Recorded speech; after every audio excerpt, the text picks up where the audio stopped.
ஒரு நீதிபதி தீர்ப்புக்கு உள்நோக்கம் கற்பிக்கக்கூடியதுன்னு ஒரு ஒரு போர்ஷன் இருக்கு. ஆமாம். ஆனால் நடந்துக்க பிரச்சனையை பார்த்தா விமர்சனம் கடக்கவும் முடியாது. அப்போ தீர்ப்பு என்னன்னு சொல்வது, இது எப்படித்தான் பார்க்குறவங்க ஒரு கேள்வி இருக்குல்ல. ஆடு கோழி வெட்டுவதால் மலையின் புனிதம் கெட்டுவிடும் என்பதற்கு எந்த ஆதாரம் கொடுக்காத போது இதை நீதிமன்றம் எப்படி ஏற்றுக்கிறதுன்னு எனக்கு புரியவே இல்லை. எந்த ஒட்டுமொத்த தீர்ப்புலையும் சரி, சுகாந்திரம் இல்லாமல் அப்படி ஒரு முடிவு போடுவாங்க. எந்த ஒட்டுமொத்த தீர்ப்பு இந்த இருக்குது.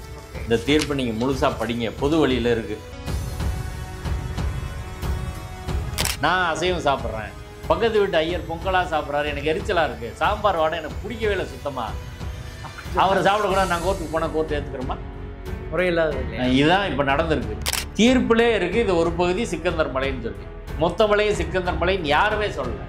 அப்படி இல்லாத போது கற்பனையாக அனுமன் சேனா முன்வைத்ததை நீதிமன்றம் அந்த கற்பனையை ஏற்றுக்கொண்டு நீங்கள் கூப்பிடக்கூடாது சிக்கந்தர் மலைன்னு சொல்கிறது மாதிரி ஒரு அபத்தமான ஒரு தீர்ப்பை நான் பார்த்தது கிடையாது.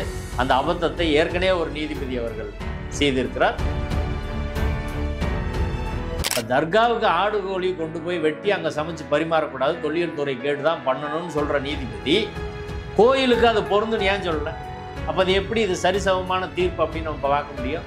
அரசியல் சட்டப்படியான தீர்ப்புன்னு எப்படி பார்க்க முடியும்? நீதிபதி இதை நேர்மையான முறையில் இருந்தால் என்ன செஞ்சுருக்கணும்? இதையும் சொல்லணும்ல, இதையும் சொல்லி தானே சொல்லியிருக்கணும். ஆனால் கவர்மெண்டோட யூடிஆரை மட்டும் சொல்கிற நீதிபதி தீர்ப்பில் ஒரு பகுதியை நீதிபதி சிறுமதி அவர்கள் சொன்னதை சொல்லுகிற நீதிபதி இன்னொரு பகுதியை சொல்லாமல் விட்டது எப்படி சரின்றதை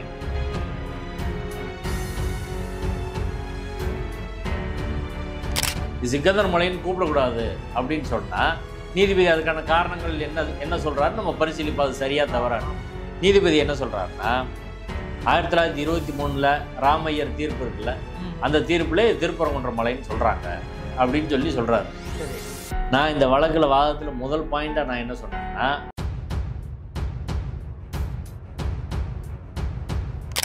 சிக்கந்தர் மலைன்னு மாற்றணும், மொத்த மலையையும் சிக்கந்தர் மலையில் தான் கூப்பிடணும் அப்படின்னு யார் சொன்னான்னு கேட்டு. அது ஒரு முக்கியமான கேள்வியாச்சே. யார் சொன்னா, எங்கே சொன்னா, யார் அதுக்காக போராட்டம் பண்ணா, யார் அதை கேட்டா? எதுவுமே கிடையாது. ஒரே ஒரு போஸ்டருங்க.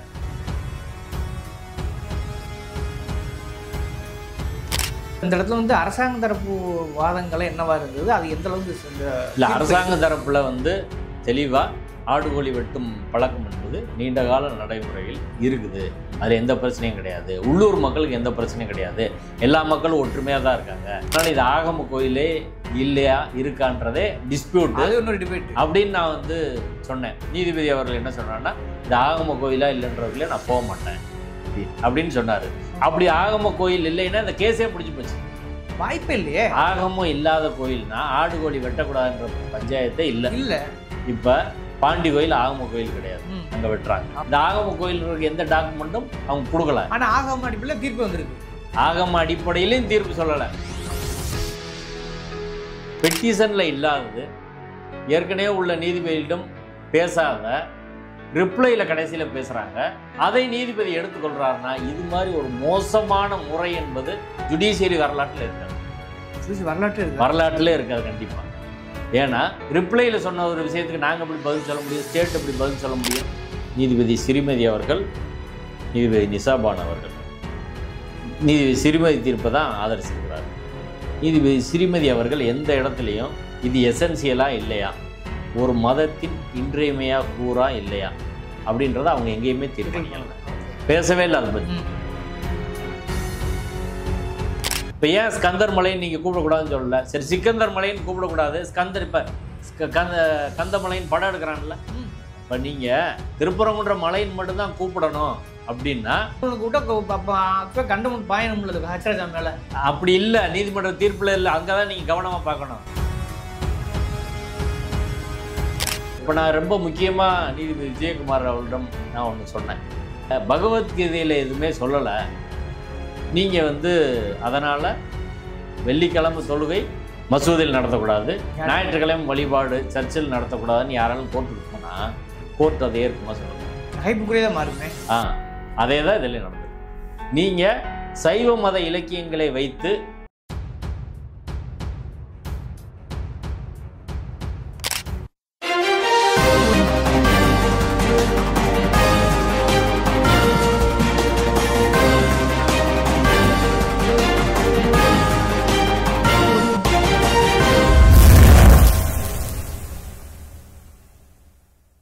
வணக்கம். இது அறத்தின் கழகம். இன்று நாம் சந்திக்கிற மிக முக்கியமான அரசியல் விமர்சகர், உயர்நீதிமன்ற வழக்கறிஞர் திரு வாஞ்சிநாதன் அவர்கள். சார் வணக்கம். வணக்கம். இந்த திருப்பரங்குன்ற விவகாரம், அது நீங்கள் குறிப்பாக மதநலனுக்கு இருக்கிற முன்னாடி போராட்டமாக இருக்கட்டும், மற்ற எல்லா விஷயம் ஒரு பக்கம் போயிருந்தாலும் தீர்ப்புகள் பார்த்தீங்கன்னா இப்போ வந்திருக்க சமீபத்திய அதோடைய கிளைமாக்ஸ் தீர்ப்பு ரொம்ப அதிர்ச்சிகரமாக இருக்கிறது. ஆடுகள் வெட்டக்கூடாதுன்னு இருக்காங்க. கிட்டத்தட்ட நான் ஓப்பனாக சொல்லணும்னாக்கா திருமதி என்ன ஸ்டேட்மெண்ட் கொடுத்தாங்களோ அதை அப்படியே கொடுத்த மாதிரி ஒரு தோற்றம் ஏற்பட்டுருக்கிறது. ஆனால் சமூகத்தில் ஒரு சலசலப்பே இல்லை. முதற்கட்டமாக எப்படி பார்க்குறீங்க? அது நீதிபதி விஜயகுமார் அவர்கள் கடந்த அக்டோபர் 10 திருப்பரங்குன்றம் பிரச்சனை தொடர்பாக தீர்ப்பு கொடுத்துருக்குறாங்க. இந்த தீர்ப்பை பொறுத்து என் கருத்து, இந்த தீர்ப்பு ஏதோ இஸ்லாமியர்களுக்கு எதிரான தீர்ப்பு அப்படின்னு கொஞ்சம் பேர் பார்க்குறாங்க. அது அப்படி கிடையாது. இது அரசியல் சட்டத்திற்கு நிகழ்த்தப்பட்ட மிகப்பெரிய ஒரு அநீதி அப்படின்னு தான் நான் பார்க்குறேன். அரசியல் சட்டம் தோற்றுவிட்டது. சட்டத்தின் ஆட்சி, மதச்சார்பின்மை, சகோதரத்துவம் என்ற அரசியல் சட்டத்தின் பண்புகள், விழுமியங்கள் இந்த தீர்ப்பின் வழியாக வீழ்த்தப்பட்டிருக்கிறது. இது ஒரு வரலாற்று அநீதி அப்படின்னு தான் நான் பார்க்குறேன். இன்றைக்கி இந்த தீர்ப்பு அவ்வளோ கடுமையான சொற்களும் பயன்படுத்தணுமா? ஆமாம், அது ரொம்ப முக்கியமாக பயன்படுத்தணும். ஏன்னா என்ன டிசைனில் இந்த திருப்பரங்குன்றம் பிரச்சனை எடுக்கப்படுகிறது அப்படின்றது முக்கியம். எப்படி பாபர் மசூதி பிரச்சனை எடுக்கப்பட்டு இந்திய அரசியலில் அது ஒரு முக்கியமான நிலைக்கு வந்து பிஜேபி ஆர்எஸ்எஸ் வளர்ந்து எத்தனையோ ஆயிரம் பேர் கொல்லப்பட்டாங்க, நாடே ரெண்டாக பிளக்கப்பட்டது. அந்த பாதிப்புலேருந்து இன்றைக்கு வரை இந்தியா என்பது மீளவில்லை. அதே போல் ஒரு மாடலில் தான் திருப்பரங்குன்றம் சிக்கந்தர் தர்கா பிரச்சனை என்பது எடுக்கப்படுகிறது. கர்நாடகாவில் பாபா புதன்கிரி மலையில் இதே போல் ஒரு 30 வருஷமாக இந்த பிரச்சனை நீடிக்குது. அதே ஸ்டைலில் அதே பேட்டர்னில் மதுரையில் திருப்பரங்குன்றம் பிரச்சனை என்பது எடுக்கப்பட்டு வர்றது தான். இதோட அபாயம் ஏன் நான் வந்து இது அரசியல் சட்டம் வீழ்த்தப்பட்டிருக்கு அப்படின்னு சொல்கிறேன்னா, இதனால் எதிர்காலத்தில் இதோட விளைவுகளை நீங்கள் பார்ப்பீங்க. நம்ம எல்லாம் இருப்போம், பேசுவோம், எல்லோரும் பார்ப்பாங்க. இந்த தீர்ப்பின் விளைவுகள், அதன் தொடர்ச்சியாக நடக்கக்கூடிய விஷயங்கள் எல்லாமே மிகவும் அபாயகரமானதாக நிச்சயமாக இருக்கும். தமிழ்நாட்டு அரசியலில் ஒரு சிக்கலை உண்டு பண்ணக்கூடிய அளவுக்கு அது பிரச்சனைகள் போகும்.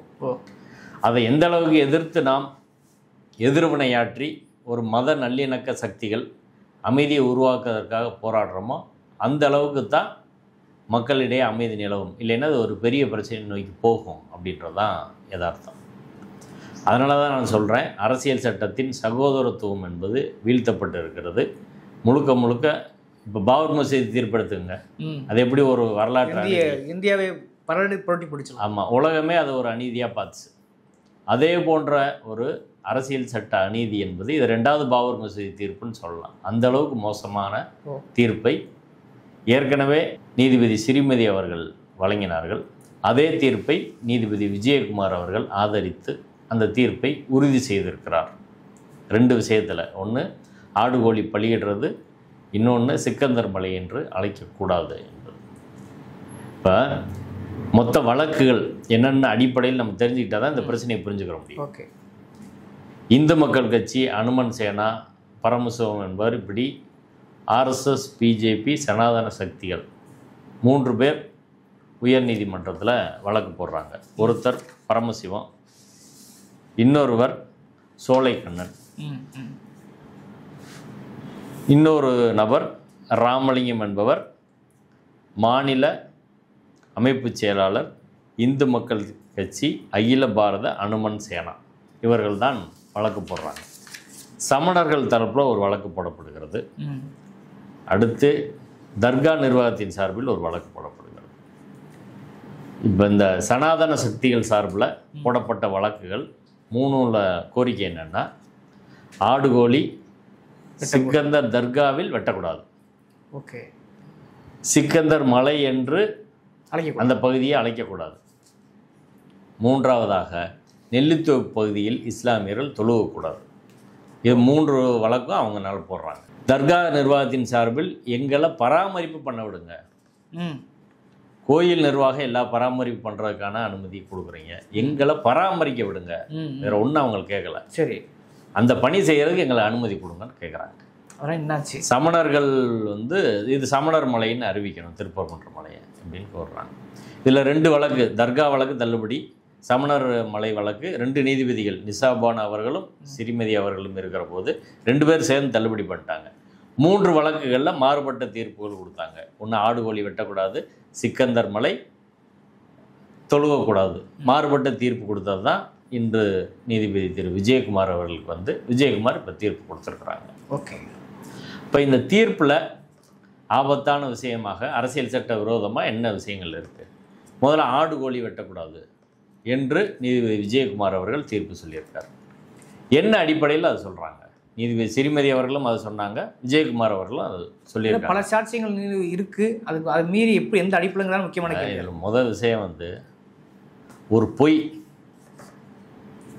பொய் சமகாலத்தில் நம்ம எல்லாம் மதுரையில் தான் இருக்கோம். இந்த வழக்கு தொடுத்தவர்களும் மதுரையில் தான் இருக்கிறாங்க, அதுக்கு வாதாடிய வழக்கறிஞர்கள் மதுரையில் இருக்கிறாங்க, நீதிபதிகளும் மதுரைக்காரங்க தான்.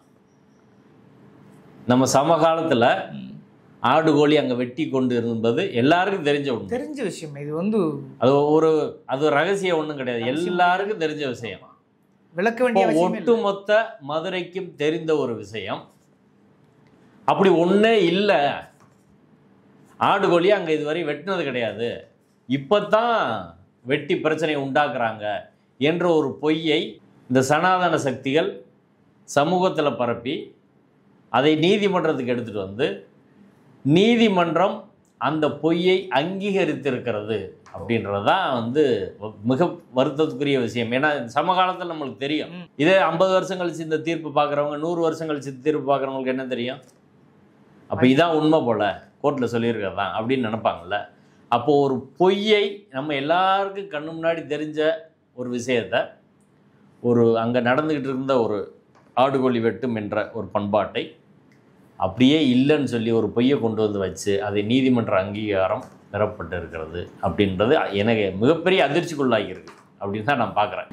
2வது விஷயம், இந்த தீர்ப்பில் திருப்பரங்குன்ற மலை என்பதே புனிதமானது, ஒட்டுமொத்த மக்களும் ஒட்டுமொத்த இந்துக்களும் அதை புனிதம் என்று கருதுகிறார்கள். அந்த மலையில் இன்னொரு பகுதியில் சிக்கந்தர் தர்காவில் ஆடு கோழி வெட்டினாலும் அந்த மலையின் புனிதத்தை அது பாதிக்கும் அப்படின்றத அவங்க சொல்கிறாங்க. அவர்களுடைய வாதம், வழக்கோட சாரம் என்பது இதான். அது ஆகம கோயில் சைவ ஆகமப்படி வந்து ஆடு கோழி வெட்டக்கூடாதுன்றதான் அவங்க வழக்கு. இப்போ என் கேள்வி, நம்ம மதுரையில் தான் இருக்கிறோம், ஒட்டுமொத்த இந்து மக்கள், முதல்ல இந்து யாருன்றதே ஒரு பிரச்சனை, அது வேற டிபேட், அது இன்னொரு பிரச்சனை. ஆனால் இந்து மக்கள்னே இதை எடுத்துக்கிடுவோம், முருகன் கோயிலுக்கு போகிறவங்க எல்லாம் இந்து மக்கள்னே எடுத்துக்கிட்டாலும் இந்த இந்து மக்கள் எல்லாம் மதுரையில் இருக்க எல்லாருமே அங்கே சிக்கந்தர் தர்காவில் ஆடு கோழி வெட்டுவது தவறு, புனிதம் கெட்டுன்னு நம்புகிறாங்களா சொல்லுங்க? இல்லையே, உங்களுக்கே பல ஆயிரம் பேர் தெரியும். ஆமாம், நம்ம ஆய்வு பண்ணியிருக்கோம். அங்கே 2 இன்சிடெண்ட் இப்போ நடந்தது. ஒன்று ராஜபாளையத்திலேருந்து வந்தவர்கள், இன்னொன்று மேலூர் பக்கம் இருந்து வந்தவங்க. இந்த 2ஐயும் தான் காவல்துறை தடுக்குது. அந்த 2 பேரும் இஸ்லாமியர் மட்டும் வந்தாங்களா? இந்துக்கள் வந்தாங்க. 2லுமே இந்துக்கள் சேர்ந்து தான் வந்தாங்க. சரிங்களா? எப்பயுமே அதான் நடக்குது. அப்போ எல்லா இந்துக்களும் இதை எதுக்குறாங்க, எல்லா இந்துக்களோட நம்பிக்கை புனிதம் கெட்டுருச்சு அப்படின்னு சொல்கிறதுக்கான அதிகாரத்தை அனுமன் சேனாவுக்கு இந்து மக்கள் கட்சி யார் கொடுத்தது? இப்போ நீதிமன்றமும் ஏதோ இந்துக்கள் எல்லாம் அப்படி விரும்புகிறாங்க, இந்துக்கள் அப்படி கருதுறாங்க என்பதை போல் நடந்து கொண்டு இருப்பது அது சரி கிடையாது. பாபர் மசூதி வழக்கில் இதான் நடந்துச்சு. பாபர் மசூதி என்ன சிவில் டிஸ்பியூட், இந்த இடம் யாருக்கு சொந்தம், அது மத பிரச்சனை எப்படி மாறிச்சு, அது கான்ஸ்டியூஷன் பெஞ்சுக்கு போச்சு, கடைசி நம்பிக்கை நடிப்பில் போய் நின்றுச்சு. இப்போ அப்படிதான் அது நின்றுச்சு. இங்கே ஒட்டுமொத்த இந்துக்களும் முதல்ல திருப்பரங்குன்றத்துலேருந்து யாராலும் கோர்ட்டுக்கு வந்திருக்காங்களா? இல்லையே. இவ்வளவு நாள் ஏதாவது பிரச்சனை நடந்திருக்கா? அப்படி எதுவுமே கிடையாது. அப்போ ஒட்டுமொத்த இந்து மக்களின் கண்ணோட்டம் போல இதை நீதிமன்றம் பார்ப்பது அது பார்ப்பனிய வலதுசாரி கண்ணோட்டம், ஆர்எஸ்எஸோட அஜெண்டா, பிஜேபியோட அஜெண்டா. அந்த அஜெண்டாவுக்குள் நீதிமன்றம் விழுந்துருச்சோ என்ற சந்தேகம் தான் வருது. இப்போ அது எல்லா இந்து மக்களும் அப்படி விரும்புகிறாங்கன்னு சொல்கிறது அடிப்படையில் தவறானது. அப்படி கிடையவே கிடையாது. கோயில் நிர்வாகம் கூட அவங்க நிலையை வந்து நீதிமன்றத்தில் 2வது வரும்போது மாற்றிக்கிட்டாங்க. ஆமாம். அப்போ சில சனாதன சக்திகளின் கருத்து தான் சிக்கந்தர் தர்காவில் ஆடுகோழி வெட்டக்கூடாது என்பது. எல்லா இந்துக்களின் கருத்தல்ல. பெரும்பான்மை நிறைய இந்துக்கள் அங்கே போய் ஆடுகோழி வெட்டுறவங்க. இந்துக்களே வாக்குமூலம் கொடுத்துருக்காங்களே. வாக்குமூலம், ஆமாம், பரமசிவன்லாம் கொடுத்துருக்காரு. அப்போ அப்போ இந்த கண்ணோட்டத்தில் நீதிமன்றம் இந்த பிரச்சனையை அணுகிறது அடிப்படையில் தவறானது. இதெல்லாம் நீதிமன்ற பார்வைக்கு போயிருக்கான்னு கேள்வி. நீதிமன்ற பார்வை இதெல்லாம் நான் தான் ஆர்கியூமெண்ட் பண்ணோம். நீங்க தானே? ஆமாம், நான் தான் அந்த வழக்கில் தர்காவுக்கு 2 வழக்கறிஞர் ராஜரானோம், மூத்த வழக்கறிஞர் எல்லா இடத்தும் 3-4 மணி நேரம் ஆர்கியூ பண்ணி. எல்லா இந்துக்களோட பிரச்சனை அந்த கண்ணோட்டம் கிடையாது. இந்துக்களே அங்கே போய் வெட்டுறாங்க அப்படின்றது எல்லாருக்கும் தெரிஞ்ச விஷயம்தான். 2வது விஷயம், ஆடுகோழி வெட்டுனா மலையின் புனிதம் கெட்டுரும் அப்படின்னு அவங்க சொல்கிறாங்க. இப்போ நான் கோர்ட்டில் கேட்டேன், ஆடுகோழி வெட்டுனா எங்கே வெட்டினா? திருப்பரங்குன்ற கோயிலில் இல்லை, தர்காவில் ஆடுகோழி வெட்டினா ஒட்டுமொத்த மலையோட புனிதம் கெட்டுரும் அப்படின்னு அவங்க வாதம். அதை தான் நீதிமன்றம் ஏற்றுக்கிட்டு இருக்கு. இந்த மலையே வந்து புனிதமானது, மலை புனிதமானது, அதில் ஆடுகோழி வெட்டுறா மலையோட புனிதம் கெட்டுரும் அப்படின்னு. நாங்கள் ஒன்றுமே சொல்லலை. நான் ஒன்று கேட்டேன், வழக்கு 3 பேர் தொடுத்துருக்காங்க, அவங்க சொல்லட்டும் எந்த நூலில் மலையின் ஒரு பகுதியில் ஆடுகோழி வெட்டினா திருப்பரங்குன்றம் கோயிலின் அல்லது மலையின் புனிதம் கெட்டுரும் அப்படின்றதுக்கான ஆதாரம் இவங்க என்ன சொல்கிறாங்க? நான் அந்த பெட்டிஷனை திருப்பி படித்து பார்த்தேன், ஒரு இடத்துல இல்லை. கோர்ட்லேயே நீதிபதிகிட்ட சொன்னேன், சரி, அப்பயே அவங்க எதிர்த்தரப்பு பதில் சொல்லல. சரி, தீர்ப்பிலாவது நீதிபதி சொல்லுவாரன்னா அதுக்கும் பதில் கிடையாது. தீர்ப்புலேயே அதை பற்றி எதுவுமே இல்லை. அதாவது புனிதம் கெட்டுரும்னா அவங்க என்ன சொல்கிறாங்க, இது ஆகம கோயில், சைவ ஆகமங்களின்படி இங்கே ஆடுகோழி வெட்டக்கூடாது. நான் ஒரு வாதத்துக்கு நம்ம எடுத்துக்கிறோம், ஒரு வாதத்துக்கு அவர்களது அப்படியே ஏற்றுக்கிட்டாலும், ஒட்டுமொத்த மலையும் புனிதமானது ஏற்றுக்கொண்டாலும் ஆடுகோழி வெட்டுவது புனிதத்தை கெடுக்கிறது அப்படின்றதுக்கான என்ன மெட்டீரியல் இருக்குது, அதாவது என்ன டாக்குமெண்ட் இருக்குது? ரிக்வேதத்தில் சொல்லியிருக்கா, யஜுர்வேதத்தில் சொல்லியிருக்கா, இல்லை பகவத்கீதையில் சொல்லியிருக்கா, சைவ ஆகமங்களில் சொல்லியிருக்கா, எந்த ஆகமம் சொல்லியிருக்கு? ஒரு ஆகமத்தை கோர்ட்டில் அவங்க ஃபைல் பண்ணலங்க. 28 சைவ ஆகமம் இருக்குது, ஒரு ஆகமம் கூட கோர்ட்டில் ஃபைல் பண்ணல. அவங்க கேஸ் என்ன? இது சைவ ஆகம கோயில், ஆகமத்தை ஃபைல் பண்ணுமா இல்லையா? ஒரு நீதிபதி அதை கேட்கணுமா இல்லையா? நாங்களும் சொல்லிட்டோம், சொன்ன பிறகு அதை பற்றி கேட்கல, அதை பற்றி எந்த பதிலும் தீர்ப்பில் இல்லை அப்படின்னா என்ன அர்த்தம்னு எனக்கு புரியலை. இப்போ நீங்கள் ஒரு நீதிமன்றத்துக்கு ஒரு வழக்கு கொண்டு வந்தால் உங்களுக்குரிய ஆதாரங்கள் நீங்கள் தானே கொடுக்கணும். ஆடு கோழி வெட்டுவதால் மலையின் புனிதம் கெட்டுவிடும் என்பதற்கு எந்த ஆதாரம் கொடுக்காத போது இதை நீதிமன்றம் எப்படி ஏற்றுக்கிறதுன்னு எனக்கு புரியவே இல்லை. என்ற ஒட்டுமொத்த தீர்ப்புலையும் சரி, முகாந்திரம் இல்லாமல் அப்படி ஒரு முடிவு வருவாங்க. எந்த ஒட்டுமொத்த தீர்ப்பு இந்த இருக்குது, இந்த தீர்ப்பு நீங்கள் முழுசாக படிங்க, பொது வழியில் இருக்குது. இது வந்து தீர்ப்பு கிட்டத்தட்ட 78 பக்கம் இருக்குது, இது பூரா படிங்க. ஆடுகோழி வெட்டுவதால் மலையின் புனிதம் கெட்டுவிடும் அல்லது கோயிலின் புனிதம் கெட்டுவிடும் என்பதற்கு ஒரு சான்ற அவங்க பெட்டிஷன்ல சொல்லியிருந்தா, இல்லை நீதிபதி அவங்க வாதத்தில் சொல்லியிருந்தா, இல்லை நீதிபதி தீர்ப்பில் சொல்லியிருந்தா என்கிட்ட கேளுங்க. எதுவுமே இல்லை. சரி, அடுத்து இன்னொன்று நாங்கள் கேட்டோம். அதாவது இந்துக்கள், ஒட்டுமொத்த இந்துக்கள் இல்லைனாலும் சரி, கோர்ட்டுக்கு வர்ற ஒரு இந்து, ஒரு சனாதனத்தை நான் நம்புகிறவன் அப்படின்னு சொன்னால், சரி, அவர் சொல்கிறாரு ஒட்டுமொத்த மலையும் புனிதமானது, அந்த மலையில் ஒரு பகுதியில் ஆடுகோழி வெட்டினாலும் அது என்னோட மத நம்பிக்கையை பாதிக்கும், மனம் புண்படும், எனது ஃபெய்த்தை வந்து அது ஹர்ட் பண்ணும் அப்படின்னு அவர் சொல்கிறார்.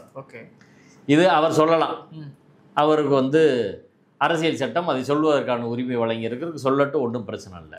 நான் என்ன சொல்கிறேன், ஒரு அனுமன் சேனாவை சேர்ந்த ஒருவருக்கு அதை சொல்ல உரிமை இருக்கிற போது, தர்காவை வைத்து நடத்தக்கூடியவர்கள், தர்காவுக்கு போகக்கூடியவர்கள், இந்த மலை புனிதமானது, நாங்கள் அப்படி தான் நம்புகிறோம், எங்கள் பண்பாடாக ஆடுகோழி வெட்டுவது எங்களுக்கான மத நம்பிக்கை, எங்கள் வழிபாட்டு உரிமை அப்படின்னு சொல்கிறதுக்கு உரிமை இருக்கா இல்லையா? கண்டிப்பாக இருக்குல்ல.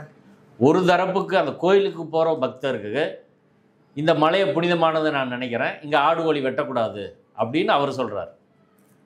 தர்காவுக்கு போகிற ஒருவர் இந்த மலையை புனிதமாக நான் கருதுகிறேன், செயின்ட் எல்லாம் அங்கே அடக்கம் பண்ணியிருக்காங்க, அதனால் இங்கு எனது வழிபாட்டு உரிமை ஆடு கோழி வெட்டி பலியிடுறது, அது அப்படி பலியிட்டா தான் நான் சொல்கிற வேண்டுதல் எனக்கு நிறைவேறும் அப்படின்னு அவர் நம்புவதற்கு உரிமை இருக்கா இல்லையா? கண்டிப்பாக இருக்குல்ல. இப்போ 2 நம்பிக்கை தொடர்பான இது விஷயம், சரிங்களா? அப்போ நீதிமன்றம் என்ன சொல்லணும்? அவரவர் நம்பிக்கை அவரவர் ஏரியாவில் வச்சுக்கோங்க, அப்படி தானே சொல்ல முடியும். அதான் சரியாக இருக்கும். அப்போ அரசியல் சட்டத்தில் ஒரு அனுமன் சேனாவை சேர்ந்த ஒருவரின் நம்பிக்கையை மட்டும் ஏற்கணும், மற்றவங்க நம்பிக்கை ஏற்கக்கூடாதுன்னு இருக்கா? இல்லை அரசியல் சட்டத்தில் ஆர்டிகல் 25(25)ல் இல்லை இது ஹிந்துஸுக்கு, அனுமன் சேனாவுக்கு, பார்ப்பனிய பண்பாடு உள்ளவங்களுக்கு மட்டும்தான் அந்த உரிமைன்னு இருக்கா? இஸ்லாமியர்களுக்கு அந்த உரிமை இல்லையா? கிறிஸ்தவர்களுக்கு அந்த உரிமை இல்லையா? நாத்திகர்களுக்கு அந்த உரிமை இல்லையா? பௌத்தர்களுக்கு இல்லையா? சமணர்களுக்கு இல்லையா? எல்லாருக்கும் இருக்குல்ல. மத வழிபாட்டு உரிமை என்பது எல்லாத்துக்கும் தான் இருக்கு. அப்போ அனுமன் சேனாவின் மத வழிபாட்டு உரிமையை பாதுகாக்கிற நீதிமன்றம் தர்காவுக்கு போகும் ஒருவரின், அந்த இஸ்லாமியர்கள் ஒருவரின் மத வழிபாட்டு உரிமையை, இல்லை மத நல்லிணக்கத்தில் நம்பிக்கை கொண்ட ஒருவரின் உரிமையை ஏன் பாதுகாக்கலை? அப்போ ஆர்டிகல் 14 படி சட்டத்தின் முன் அனைவரும் சமம்னா நீதிமன்றம் 2 பேரும் சமமாக தானே பார்க்கணும். இந்து அனுமன் சேனாக்காரன் சொல்கிறத அப்படியே ஏற்றுக்கிற நீதிமன்றம் இஸ்லாமியர்களின் நம்பிக்கையை மட்டும் கீழே போட்டு மிதிச்சா இது எப்படி சரியா? அரசியல் சட்டத்தில் அப்படி எது இருக்கா? இது பாகுபடுத்துறது இல்லையா என்பதுதான் என் கேள்வி. இப்போ இது அரசியலமைப்பு சட்டப்படியான தீர்ப்பே இல்லைன்னு சொல்ல வரீங்களா? 100% அரசியலமைப்பு சட்டத்தின்படியான தீர்ப்பு இல்லை. அரசியல் சட்டத்துக்கு எதிரான 100%, 200% எதிரான தீர்ப்பு. இப்போ நீதிபதி அடுத்து நான் நீதிமன்றத்தில் சொல்கிற போது ஒரு வாதம் சொன்னேன். அது ஒரு நபர் நீதிமன்றத்துக்கு வர்ற போது என்னோட அடிப்படை உரிமை பாதிக்குது அப்படின்னு தான் ரெட் பெட்டிஷன் போட முடியும். ஏன்னா ஃபண்டமெண்டல் ரைட் வயலேட் ஆனால் தான் நீதிமன்றத்துக்கு வர முடியும். இப்போ அவரோட மத வழிபாட்டு உரிமை எந்த வகையில் பாதிக்கப்பட்டதுன்னு நீதிமன்றம் சொல்லலாம். அவர் ஆனால் இவங்க எப்படி அனுமன் சேனாவை சேர்ந்தவர் எப்படி கோர்ட்டுக்கு வராரு அப்படின்னா, இன்னொருவரின் அடிப்படை உரிமையை ரத்து பண்ணுங்க. ஓ, புரியுது. தர்காவுக்கு போகும் நபர்கள் அவர்கள் அடிப்படை உரிமையாக ஆடு கோழி வெட்டுறது நம்புகிறாங்க, அந்த அடிப்படை உரிமையை ரத்து செய்யுங்கள் என்று நீதிமன்றத்துக்கு வருகிறார். அந்த வாதத்தை நீதிமன்றம் ஏற்று அந்த அடிப்படை உரிமை என்பது ரத்து செய்யப்படுகிறது. அதிர்ச்சியாக ஒரு ஃபண்டமெண்டல் ரைட்டை, இஸ்லாமியர்கள் ஒரு ஃபண்டமெண்டல் ரைட்டை அனுமன் சேனா சொல்லி நீதிமன்றம் ரத்து செய்ய முடியுமா? நடந்துருச்சு, ரத்து ஆயிடுச்சு. இப்போ ஆடுகோழி வெட்ட முடியுமா? வெட்ட முடியாது. வாதம் கேட்டு தான் முடிவுக்கு வந்திருக்காங்க. கேட்டு தான் முடிவுக்கு வந்தாங்க. இதை நாம் சொன்னோம். நான் இதே வாதத்தை வச்சேங்க. அதற்கு நீதிபதி அவர்கள் எந்த பதிலும் சொல்லலை, தீர்ப்பில் எங்கேயுமே சொல்லலை. தீர்ப்பில் நான் சொன்னதவே சொல்லலைங்க. இப்போ நான் ஒரு ஒரு நீதிமன்றத்திலும் ஒரு அடிப்படை நேர்மை இருக்கணும். என்னென்னா வைக்கிற வாதங்கள் எல்லாம் 2 தரப்பில் வைக்கிற வாதங்கள் அனைத்தையும் வைத்து அதை கெட் ஓவர் பண்ணி எழுதுங்க. இதே தான் அனைத்து ஜாதி அர்ச்சகர் வழக்கில் நீதிபதி திரு GR சாமிநாதன் முன்பாக நாம் பேசுகிற போது இதே தான் நடந்துச்சு. அனைத்து ஜாதி அர்ச்சகர் வழக்கில் திருச்சி வயலூர் முருகன் கோயிலில் 2 நான் பிராமினை நியமிக்கிறாங்க. அதை எதிர்த்து அங்கே உள்ள பரம்பரை பார்ப்பன அர்ச்சகர்கள் கோர்ட்டுக்கு வராங்க. அவங்க என்ன சொல்கிறாங்க, நாங்கள் கௌதம முனிவர் பரம்பரை, கௌசிக முனிவர் பரம்பரை அப்படின்னு போடுறாங்க. நாங்கள் பதில் முன்னே என்ன போடுறோம், நாங்களும் அதே பரம்பரை அப்படின்னு சொல்லி நாங்கள் போடுறோம். இப்போ நீதிமன்றம் என்ன செய்யணும், இது சிவில் கோர்ட்டில் தான் தீர்மானிக்க முடியும்னு சொல்லணும். இல்லை எவிடன்ஸ் கேட்கணும். இல்லை எவிடன்ஸ் கேட்கணும். அவங்ககிட்ட கேட்டால் அவங்க நம்பிக்கைன்றாங்க, நாங்களும் நம்பிக்கைன்றோம். அவங்க முன்னோர் சொன்னதாக சொல்கிறாங்க, நாங்கள் முன்னோர் சொன்னதாக சொல்கிறோம். நீதிமன்றம் என்ன செய்யணும், நான் சொன்னதை, நான் கவுண்டர் ஃபைல் பண்ணதை நீதிமன்றம் தீர்ப்பில் எழுதி அதை நிராகரிக்கணும்ல. அந்ததையே நான் சொன்னதையே நான் பதில் மனு தாக்கல் செஞ்சதே சொல்லலை. சொல்லாமல் அவர்கள் தரப்பு வாதத்தை மட்டும் சொல்லிட்டு எங்கள் தரப்பு வாதத்தை பெரிய அளவில் சொல்லாமலே நீதிபதி GR சாமிநாதன் அவர்கள் தீர்ப்பு கொடுத்துட்டாரு. அப்பயே நாங்கள் அதை விமர்சனம் பண்ணோம். இது சரியான அணுகுமுறை கிடையாது. நாங்கள் சொன்ன பாயிண்ட் எல்லாம் சொல்லி கெட் ஓவர் பண்ணுங்க. ஆனால் நாங்கள் சொன்னதே பாதி சொல்லலைன்னா என்ன அர்த்தம்? நாங்கள் நீதிமன்றத்தை சொல்லணும் தானே இதை தீர்ப்பு பிடிக்கிறெல்லாம் நினைப்பாங்க. குறிப்பில் ஏறாமல் போயிருக்கு. இப்போ நான் ரொம்ப முக்கியமாக நீதிபதி விஜயகுமார் அவர்களிடம் நான் ஒன்று சொன்னேன். அதாவது ஒரு மத வழிபாட்டு தளத்தில் உள்ள ஒரு சடங்கு பழக்க வழக்கம், அதை யாராவது ஒருவர் எதிர்த்து இதை ரத்து செய்யணும்னு கோர்ட்டுக்கு வந்தால் அவர் எந்த மதத்தை சார்ந்து சொல்கிறாரோ, திருப்பரங்குன்ற மலையை சொல்கிறாரு, இப்போ அந்த திருப்பரங்குன்ற மலை இன்றைக்கி அவர் நம்பிக்கைப்படி ஒரு இந்து மத கோயில் அல்லது சைவ மத கோயில். இப்போ இந்து மத இலக்கியங்கள், சைவ சமய இலக்கியங்கள், இதன் அடிப்படையில் தான் அவர் கேள்வியை எழுப்ப முடியும். எங்கே எழுப்ப முடியும்? திருப்பரங்குன்றம் கோயிலுக்கு தான் எழுப்ப முடியும். இப்போ இந்து மத இலக்கியங்களை வைத்து, சைவ இலக்கியங்களை வைத்து இன்னொரு மத வழிபாட்டு தளத்தில் அந்த நம்பிக்கையை நீங்கள் கேள்வி எழுப்ப முடியுமா? இப்போ சர்ச்சில் வந்து கிறிஸ்மஸ் கொண்டாடுறாங்க சரிங்களா, அங்கே பல வழிபாட்டு நிகழ்வுகள் நடக்குது. ஞாயிற்றுக்கிழமைன்னா அங்கே கும்பிட்றாங்க.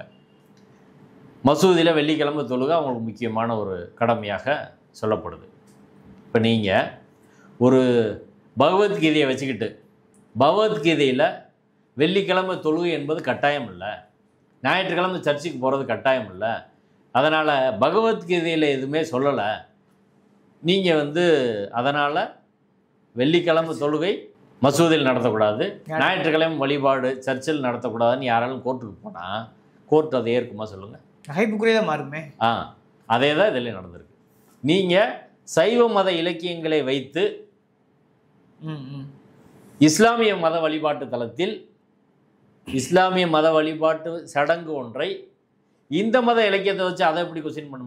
அவர்கள் பெட்டிஷனில் ஒரு இடத்துல கூட குரானை பற்றி எங்கேயுமே கிடையாது. தர்கா வழிபாட்டு முறையில் உள்ள அம்சங்கள் அது அரசியல் சட்டத்துக்கு விரோதமானது அப்படின்னு எதுவுமே சொல்லல. அவங்க இது சைவ ஆகம கோயில், அதனால் இந்த மலை மொத்த மலையும் வந்து புனிதமானது, இதில் ஆடுகோழி வெட்டக்கூடாது, இதுதான் அவங்களோட ஸ்டேட்மெண்ட்டு. அடிப்படையில் அவர்கள் சொல்வது சைவ ஆகம கோயில் அப்படின்னு. சைவ ஆகம கோயிலில் ஆடுகோழி வெட்டக்கூடாதுன்றதுக்கே அவங்க டாக்குமெண்ட் கொடுக்கல, எந்த ஆகமத்தையும் கோர்ட்டில் தாக்கல் பண்ணல, அது ஒரு பாயிண்ட்டு. அதே சமயம் இந்த சைவ ஆகம இலக்கியங்களை வைத்து அல்லது மொத்தமலையும் புனிதமானது அவர்கள் நம்புறதை வைத்து இன்னொரு மத வழிபாட்டு தளத்தில் இதை செய்யக்கூடாது என்று சொல்வதற்கு 1950 இப்போது வரை ஒரு தீர்ப்பு கிடையாது நான் சொன்னேன் நீதிமன்றத்தில். ஆனால் அந்த இதே சொன்னேன், மொத்த மலையும் அவங்க கிளைம் பண்ணுறாங்க, மொத்த மலையுமே முருகனுக்கானது, அதனால தான் அப்படி சொல்லிட்டு வராங்களா? அது அவங்க மொத்த மலை அவங்க நம்பிக்கைன்னு சொல்கிறாங்க. நான் சொல்கிறேன் நம்பிக்கை இருக்கட்டும், உங்களுக்கு ஒரு நம்பிக்கை இருக்குது, மொத்த மலையும் புனிதமானது நீங்கள் நம்புறீங்க. அங்கே தர்காவுக்கு வரக்கூடியவர் மொத்த மலையும் புனிதமானது அல்லது தர்கா பகுதி புனிதமானது அவர் நம்புறாரு. அவங்க நம்பிட்டு போங்க, யாருக்கு என்ன சொந்தமானதோ அவங்க அதில் அவங்கவுங்க முடிவு பண்ணிக்கங்க. இப்போ நான் கேட்குறேன், இப்போ நீங்கள் ஆடு கோழி அங்கே வெட்டுறது மலையில் புனிதத்தை கெடுத்துரும் அப்படின்னு நீங்கள் நினைக்கிறீங்க. நாளைக்கு ஒருத்தர் கோர்ட்டுக்கு வரார், ஒரு இஸ்லாமியர் வரார், ஒரு கிறிஸ்தவர் வரார், அவர் சொல்கிறாரு முருகனுக்கு வெண்பொங்கல் வைக்கிறாங்க டெய்லி, வெண்பொங்கல் வைக்கிறது சரி கிடையாது, அது என் மத வழிபாட்டு உரிமையை பாதிக்குது, வெண்பொங்கல் வைக்கக்கூடாது, எங்கள் குரானில் வெண்பொங்கல்லாம் இல்லை அப்படின்னு ஒருத்தர் நீதிமன்றத்துக்கு வராருன்னு வைங்க, இப்படி இருப்பாங்க, ஏற்றுக்குருவாங்களா? வாய்ப்பே இல்லையே. சொல்லுங்கள். இப்போ அதான் நடந்திருக்குங்க. சைவ இலக்கியத்தில் இல்லை, சைவ இலக்கியம் கூட எங்கதுன்னு சொல்லலை, 28 ஆகமம்னு சொல்கிறாங்க. ஒரு ஆகமத்தில் எந்த ஆகமத்திலேயாவது ஆடு கோழி வெட்டுறது அசுத்தம் அப்படின்ட்டு இருக்கா? பாவம்னு இருக்கா? சின்னுன்னு சொல்கிறாங்க, பாவம்னு அவங்க பெட்டிஷனில் போட்டிருக்காங்க, எங்கேயாவது இருக்கா? அதையும் கோர்ட்டில் கொடுக்கல. இப்போ எனக்கு நான் அர்ச்சகர் கேஸ்லேருந்து சிதம்பரம் கேஸ்லேருந்து எல்லா கேஸ்லையும் பார்க்குறேன், இந்த சனாதன சக்திகள் நீதிமன்றத்தில் வழக்கு தாக்கல் பண்ணால் நீதிபதிகள் வந்து அவங்கள்ட்ட டாக்குமெண்ட்டே கேட்க மாட்டாங்க. எல்லா நீதிபதியிலுமேவா? அப்படி தான் இருக்குது. நான் சிதம்பரம் கேஸ்லேருந்து அதை பார்த்துக்கிட்டேன், சுப்ரீம் கோர்ட் வரை அப்படி எல்லா வழக்கும் நீங்கள் ஆஜராதீங்கல்ல. இப்போ அடிப்படையில் நீ வந்து மலையோட புனிதம் கட்டுறோன்னு சொல்கிற, அதற்கான மெட்டீரியல் என்னையா கொடு அப்படின்னு கேட்கணும்ல. கேட்கவே இல்லை நீதிமன்றம், அவங்களும் கொடுக்கல. எப்படி வராங்கன்னா கடைசியில் ஆடுகோழி வெட்டுவது என்பது, தர்காவில் ஆடுகோழி வெட்டுவது என்பது இஸ்லாம் மதத்தில் எசென்சியல் ரிலீஜியஸ் ப்ராக்டிஸ் கிடையாதுன்னு நீதிபதி சொல்கிறார். ஓ சரி. இப்போ பிரச்சனை, நீதிபதி ஸ்ரீமதி அவர்கள், நீதிபதி நிசாபான் அவர்கள் நீதிபதி ஸ்ரீமதி தீர்ப்பை தான் ஆதரிச்சிருக்கிறார். நீதிபதி ஸ்ரீமதி அவர்கள் எந்த இடத்துலையும் இது எசென்சியலாக இல்லையா, ஒரு மதத்தின் இன்றியமையா கூறா இல்லையா அப்படின்றத அவங்க எங்கேயுமே தீர்மானிக்கல, பேசவே இல்லை அதை பற்றி.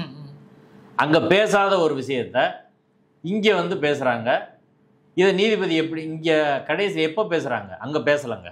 அடுத்து அவங்க பெட்டிஷனில் எங்கேயுமே இல்லை. இது ஆடுகோழி வெட்டுவது என்பது இஸ்லாத்தோட எசென்சியல் ரிலீஜியஸ் ப்ராக்டிஸ் கிடையாது அப்படின்னு அவங்க 3 பேர் பெட்டிஷனில் ஒரு இடத்துல கூட கிடையாது. அப்படி இல்லைன்னா என்னது, அப்படி வாதங்களை வைத்து நீதிமன்றத்துக்கு வந்தால் இஸ்லாம் புத்தகங்கள் இருக்குது, குரான்லேருந்து நிறைய புத்தகங்கள் இருக்குது, அதை கோட் பண்ணியிருக்கணும். அவங்க இடத்துல ஏதாவது ஒரு இடத்துல 3 பேர் பெட்டிஷன்லையும் குரானை பற்றியோ இஸ்லாமிய இலக்கியங்கள் பற்றியோ எங்கேயுமே சொல்லலை, மத புத்தகங்கள் பற்றி எங்கேயுமே சொல்லலை. அவங்க பெட்டிஷனில் எங்கேயுமே சொல்லலை. நீதிபதி திருமதி நிசாபானு முன்பு ஆர்கியூ பண்ணும்போது சொல்லலை. நீதிபதி திரு விஜயகுமார் அவர்கள் போது முதல்ல அவங்க தரப்பில் தான் பல நாள் வாதம் பண்ணாங்க, அப்போ சொல்லலை. அரசு தரப்பு வாதம் பண்ணும்போது சொல்லலை. நாங்கள் அதுக்கப்புறம் எங்கள் தரப்பு வாதத்தை வச்சோம். அதற்கு பிறகு ரிப்ளை, நாங்கள் பேசுனது ரிப்ளை சொல்கிறாங்க. அந்த ரிப்ளையில் மட்டும் இது எசென்சியல் இல்லைன்னு சொல்கிறாங்க. நான் வாதிட்டு முடித்த பிறகு நீதிபதி அவர்களிடம் என்ன சொன்னார்னா, he put on hold on your case, உங்கள் கேஸில் அவர் ஓட்டையை போட்டார், நீங்கள் வந்து தெளிவாக ஆர்கியூ பண்ணணும் அப்படின்னு நீதிபதி விஜயகுமார் அவர்கள் அவங்ககிட்ட சொன்னார். சரி. அதற்கு பிறகு ரிப்ளையில் என்ன சொல்கிறாங்கன்னா, இது எசென்சியல் ரிலீஜியஸ் ப்ராக்டிஸ் கிடையாது அப்படின்னு. அதையே கொஸ்டினாவும் முதலே ஃப்ரேம் பண்ணியிருக்காரு. அப்படி ஒரு கேள்வியே வர கிடையாது. பெட்டிஷனில் இல்லாதது, ஏற்கனவே உள்ள நீதிபதியிடம் பேசாத, ரிப்ளையில் கடைசியில் பேசுகிறாங்க, அதை நீதிபதி எடுத்துக்கொள்கிறாருன்னா இது மாதிரி ஒரு மோசமான முறை என்பது ஜுடிஷியரி வரலாற்றில் இருக்காது. வரலாற்றிலே இருக்காது கண்டிப்பாக. ஏன்னா ரிப்ளையில் சொன்ன ஒரு விஷயத்துக்கு நாங்கள் எப்படி பதில் சொல்ல முடியும், ஸ்டேட் எப்படி பதில் சொல்ல முடியும்? அவங்க பெட்டிஷன்லேயே அவர்மெண்ட்டே கிடையாது, இல்லாத போது எப்படி சொல்ல முடியும்? அப்போ இங்கே வழக்கு என்பது இஸ்லாம் மதத்தோட, இப்போ வெள்ளிக்கிழமை தொழுகிறது இஸ்லாம் மதத்தோட எசென்சியலாக அடிப்படையான கூறா அப்படின்னா அந்த மத இலக்கியங்களை வச்சு போட்டு ஒரு கேஸ் போடலாம். இப்போ தலாக்கு விஷயத்துக்கு அப்படி சொன்னாங்க, அப்படி போச்சு. ஆனால் இந்த வழக்கு எப்படி வந்திருக்கு, சைவ ஆகமங்களை சொல்லிட்டு அதனால் இதை பண்ணக்கூடாது அப்படின்னு சொல்கிறாங்க. இப்போ முதல்ல இது ஆகம கோயிலா இல்லையான்றதே பிரச்சனை. நான் ஒரு பிஹெச்டி தீசிஸ் வந்து 1989 திருப்பதி தேவஸ்தானம் நிதியுதவியில் நாச்சியை பண்ணுறவர் ஒரு பிஹெச்டி தீசிஸ் பண்ணியிருக்காரு 1989. இந்த பிரச்சனையை பண்ணதில்லை. வேர்க்கோட்டம் அப்படின்ற நூலோட தலைப்பு, அதில் கோயிலோட பெயர், அமைப்பு, அதுக்கப்புறம் ஆடுகோழி, அது பக்கத்தில் உள்ள கோயில், குறிப்பாக வெயிலுகந்த அம்மன் அப்படின்ற கோயில் அது பக்கத்தில் இருக்குது. அந்த கோயிலுக்கும் இந்த திருப்பரங்குன்றம் கோயிலுக்குள்ளே உள்ள சாமியை வெளியே எடுத்துகிட்டு போய் ஆடுகோழி வெட்டுறது அப்படின்ற பண்பாடு இருக்குது. எல்லாத்தையும் அவர் தொகுத்து சொல்லியிருக்கிறாரு. முக்கியமாக இது ஆகம கோயில் கிடையாது. ஆகம கோயில்னா புதுசாக கட்டுறது ஒன்று கட்டி கோயிலோட அமைப்பு முறையெல்லாம் சொல்லி இருக்கிறதா ஆகம கோயில். சிலையை வந்து பிரதிஷ்டை பண்ணணும், திசையோட தீர்மானிக்கணும். சரியா? ஆமாம், சிலையை பிரதிஷ்டை பண்ணணும். இது வந்து கேவ் ராக் டெம்பிள், குடைவரை கோயில். இந்த குடைவரை கோயிலுக்கு வந்து ஆகமம் கிடையாது என்பது அந்த நூலில் சொல்லப்பட்டிருக்கு. இது நம்ம எல்லாருக்கும் தெரிஞ்சது கூட தான். அதனால இது ஆகம கோயிலே இல்லையா இருக்கான்றதே டிஸ்பியூட் அப்படின்னு நான் வந்து சொன்னேன். நீதிபதி அவர்கள் என்ன சொன்னாங்கன்னா, இது ஆகம கோயிலா இல்லைன்றதுக்குள்ளே நான் போக மாட்டேன் அப்படின்னு சொன்னார். அப்படி ஆகம கோயில் இல்லைன்னா இந்த கேஸே முடிஞ்சு போச்சு. வாய்ப்பே இல்லையே. ஆகமம் இல்லாத கோயில்னா ஆடுகோழி வெட்டக்கூடாதுன்ற பஞ்சாயத்தே இல்லை. இப்போ பாண்டி கோயில் ஆகம கோயில் கிடையாது, அங்கே வெட்டுறாங்க. நம்ம குலசாமி கோயிலில் ஆகம கோயில் கிடையாது, அங்கே ஆடுகோழி வெட்டுறாங்க. ஆகம கோயில், அதனால ஆடுகோழி வெட்டக்கூடாதுன்னு அவங்க கேஸோட நீதிபதி அவர்கள் இது ஆகம கோயிலா இல்லையானே தீர்மானிக்கலை. அதற்கு ஏன்னா அவங்க டாக்குமெண்ட்டும் கொடுக்கல. இது ஆகம கோயில் எந்த டாக்குமெண்ட்டும் அவங்க கொடுக்கல. ஆனால் ஆகம அடிப்படையில் தீர்ப்பு வந்திருக்கு. ஆகம அடிப்படையிலையும் தீர்ப்பு சொல்லலை. ஆமாம், ஆகமத்தை இப்படி கிடையாது. ஆமாம், அதாங்க அது ஒரு குழப்பமான தீர்ப்பு தான். அதாவது நீங்கள் ஏதாவது ஒரு ஸ்டாண்ட் எடுத்து வரணும்ல. இது ஆகம கோயில், இந்த ஆகமத்தில் இப்படி சொல்லியிருக்கு, அதனால ஆடுகோழி வெட்டக்கூடாது அப்படின்னு சொல்லுங்க. அப்படி இல்லை. அவர்களுடைய ஒரே வாதம்னா மொத்தமலையும் புனிதமானது, அதில் எங்கேயும் ஆடுகோழி வெட்டக்கூடாது அப்படின்றது அவங்க நம்பிக்கை. அந்த நம்பிக்கையின் அடிப்படையில் நாங்கள் சொல்கிறோம் அப்படின்னா, ஒருவரோட நம்பிக்கை இருக்கும்போது இன்னொரு நம்பிக்கையை பார்க்கணும். ஒன்று.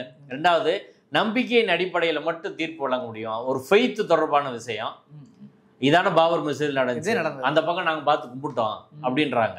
ராமன் பிறந்த இடம் நாங்கள் நம்பினோம், இந்த கோயில் வந்து இந்த மலை புனிதமானதை நாங்கள் நம்புகிறோம் அப்படின்னா அப்போ சட்டத்துக்கும் ஃபேக்ட்டுக்கும் என்ன என்ன அதுக்கு மதிப்பு இருக்குன்னு சொல்லி எவிடன்ஸ் ஆக்டில் ஃபேக்ட்டு, அதாவது ஒரு பொருண்மை தொடர்பான விஷயங்கள், ஒரு விஷயம் நடந்திருக்கா இல்லையா, இப்போ அந்த சடங்கு அந்த ஆடுகோழி வெட்டுறது ரொம்ப காலம் நடக்குதா இல்லையான்ற ஃபேக்ட்டு, சட்டம், இது ரெண்டையும் பார்த்து தானே கொடுக்கணும். ஃபெய்த்தை பேஸ் பண்ணி நீங்கள் கொடுப்போம் அப்படின்னா அரசியல் சட்டத்தில், அதாவது ஒரு ஃபெய்த் அப்படின்றதும் அரசியல் சட்டத்தில் பாதுகாக்கப்பட்டிருக்கு. ஆனால் அது உங்கள் அளவுக்குள் நீங்கள் வச்சுக்கிட்டீங்கன்னா பிரச்சனை இல்லை. பொதுவெளியில் கொண்டு வந்து மற்றவங்க மேலே நீங்கள் திணிக்க முடியுமான்றதான் கேள்வி. அப்போ அவனுக்கு ஒரு ஃபெய்த் இருக்கும்ல. இப்போ நம்ம ஒரு முற்போக்கான சக்திகள் என்ன நினைக்கிறோம், அது மத நல்லிணக்க மலைன்னு நினைக்கிறோம். எங்களுக்கு அது ஃபெய்த்து. இப்போ மத நல்லிணக்க மலைன்னு அறிவிங்க, அந்த நம்பிக்கை நீதிமன்றம். எல்லாரும் நான் ஒரு நாத்திகரின் உரிமையை நீதிமன்றம் பாதுகாக்குது, எல்லா மதத்தையும் சமமாக மதிக்கிறவங்க உரிமையை அரசியல் சட்டம் பாதுகாக்குது. அப்படி இருக்கிற போது ஒருத்தரோட நம்பிக்கையை மற்றும் ஏற்கிற நீதிமன்றம் இன்னொருத்தர் நம்பிக்கையை ஏற்க மறுப்பது அப்படின்றது சரியா? இது ஆகம கோயிலான்றதும் பிரச்சனையில் இருக்குது. அதையும் நீதிமன்றம் தீர்மானிக்காத போது இது எப்படி தீர்ப்பு வந்துச்சுன்னு தான் எனக்கு புரியல. இல்லை, அப்படி இருக்க பட்சம் இந்த தல வரலாறு, தல புராணம் சொல்கிறாங்கல்ல, அப்படி பார்த்தா ஒரு கோவிலோட வரலாறையும் இந்த கணக்கில் கொள்ளணும் இல்லையா? அப்படி பார்த்தோம்னாக்க இப்போ கருப்புசாமி கோயிலுக்கு அந்த மலை அடிவாரத்திலேயே பல இடங்களில் கடா வெட்டுறதை பார்க்குறோம். அப்போ அவங்க ஒருவேளை இன்னும் சொல்லப்போனால் முருகாற்றுப்படையில் இருக்குது, முருகனுக்கு இப்படித்தான் வந்து அரிசியில் குருவி போட்டு தான் போட்டு சொல்கிறாங்க. அதன் அடிப்படையில் யாராவது அங்கே போனால் அப்படி நீதிமன்றம் எடுக்கிற வாய்ப்பு இருக்கா? அதாவது இப்போ முருகனுக்கு ஆட்டை வெட்டி பலியிட்டு படைச்சிருக்கிறாங்கன்றதுக்கு அகநானூரில் சங்க இலக்கியங்களில் ஏராளமான சான்றுகள் இருக்குது. அதனால தான் அகநானூரில் பாடல் எண் 296 குறிஞ்சி கவிழர் பாடிய பாடல், மறி கொலைப்படுத்தல் வேண்டி வெறிபுரி ஏதில் வேலன் கோதை துயல் வர அப்படின்ற பாடல் இருக்குது. அதுக்கான அர்த்தம் ஆட்டுக்குட்டி வெறியாட்டுக்காக பலியிடுதலை விரும்பி வெறியாடலை செய்யும் ஏதில் வேலன் கழுத்தில் மாலை அசந்தாட அப்படின்னு சொல்லி அதுக்கான மீனிங். இப்போ முருகனுக்கு ஆட்டை வெட்டி பலி கொடுத்துருக்குறாங்க அப்படின்றது இது அகநானூறு. அடுத்து குறுந்தொகையில் கண்ணூர் கூத்தன்றவர் அதை பாடியிருக்காரு. குறுந்தொகையில் இன்னொரு பாடல் பெருஞ்சாத்தன் மறிகுரல் அறுத்து திணை பரப்பு அப்படின்ற பாடல், ஆட்டின் கழுத்தை அறுத்து திணையின் அரிசியை சேர்த்து படைக்கிறது வழக்கமாக இருந்துச்சு. அகநானூரில் மதுரை மருதன் இளநாகன் என்பவர் ஆடுகோழி படுத்தி பாடியிருக்காரு. திருமுருகாற்றுப்படையில் நக்கீரர் பாடியிருக்காரு. சிறுதினை மலரோடு விரை மருகி என்ற பாடல் எல்லாருக்கும் தெரிஞ்ச பாடல் தான் அது. அகநானூரில் ஆவூர் மூலங்கிலார்னு ஒருத்தர் பாடியிருக்காரு. கல்லாடம் என்ற நூலில் கல்லாடனார் பாடியிருக்காரு. திருக்கோவையார் என்ற நூலில் மாணிக்கவாசகர் வேலன் புகுந்து வெறியாடுக வெண்மணி அறுக்க என்று பாடியிருக்கிறார். இதையெல்லாம் நாங்கள் நீதிமன்றம் கொடுத்தோம். அப்போ முருகனுக்கே ஆடுகோழி வெட்டி பலியிடுவது என்பது தமிழ்நாட்டில் ஒரு வழக்கம் மரபாக இருந்திருக்கிறது. ஒன்று. ரெண்டாவது விஷயம், ஆதி நம்பிக்கை இருந்திருக்கு அப்படி பார்த்தா. ஆமாம், இது பூரா சங்க இலக்கியங்களில் ஆதாரங்கள் இருக்கு. ரெண்டாவது, அதே திருப்பரங்குன்றம் முருகன் கோயிலில் கீழே உள்ள கருப்புசாமி கோயிலுக்கு ஆடுகோழி வெட்டி பலியிட்டு நடக்குது. பலவர் கோயிலுக்கு இல்லை 18ஆம் படி கருப்புக்கு பலியிடுறாங்க நடக்குது. சரிங்களா?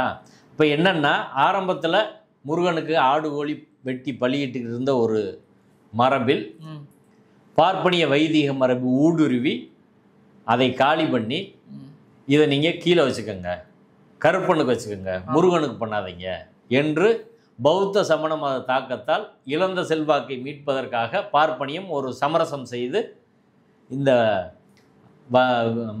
அதாவது விலங்குகளை வழிபடுறது, விலங்குகளை பலியிடும், உயிர் பலி செய்கிற ஒரு முறை, அது தமிழர்களோட மரபு தான்.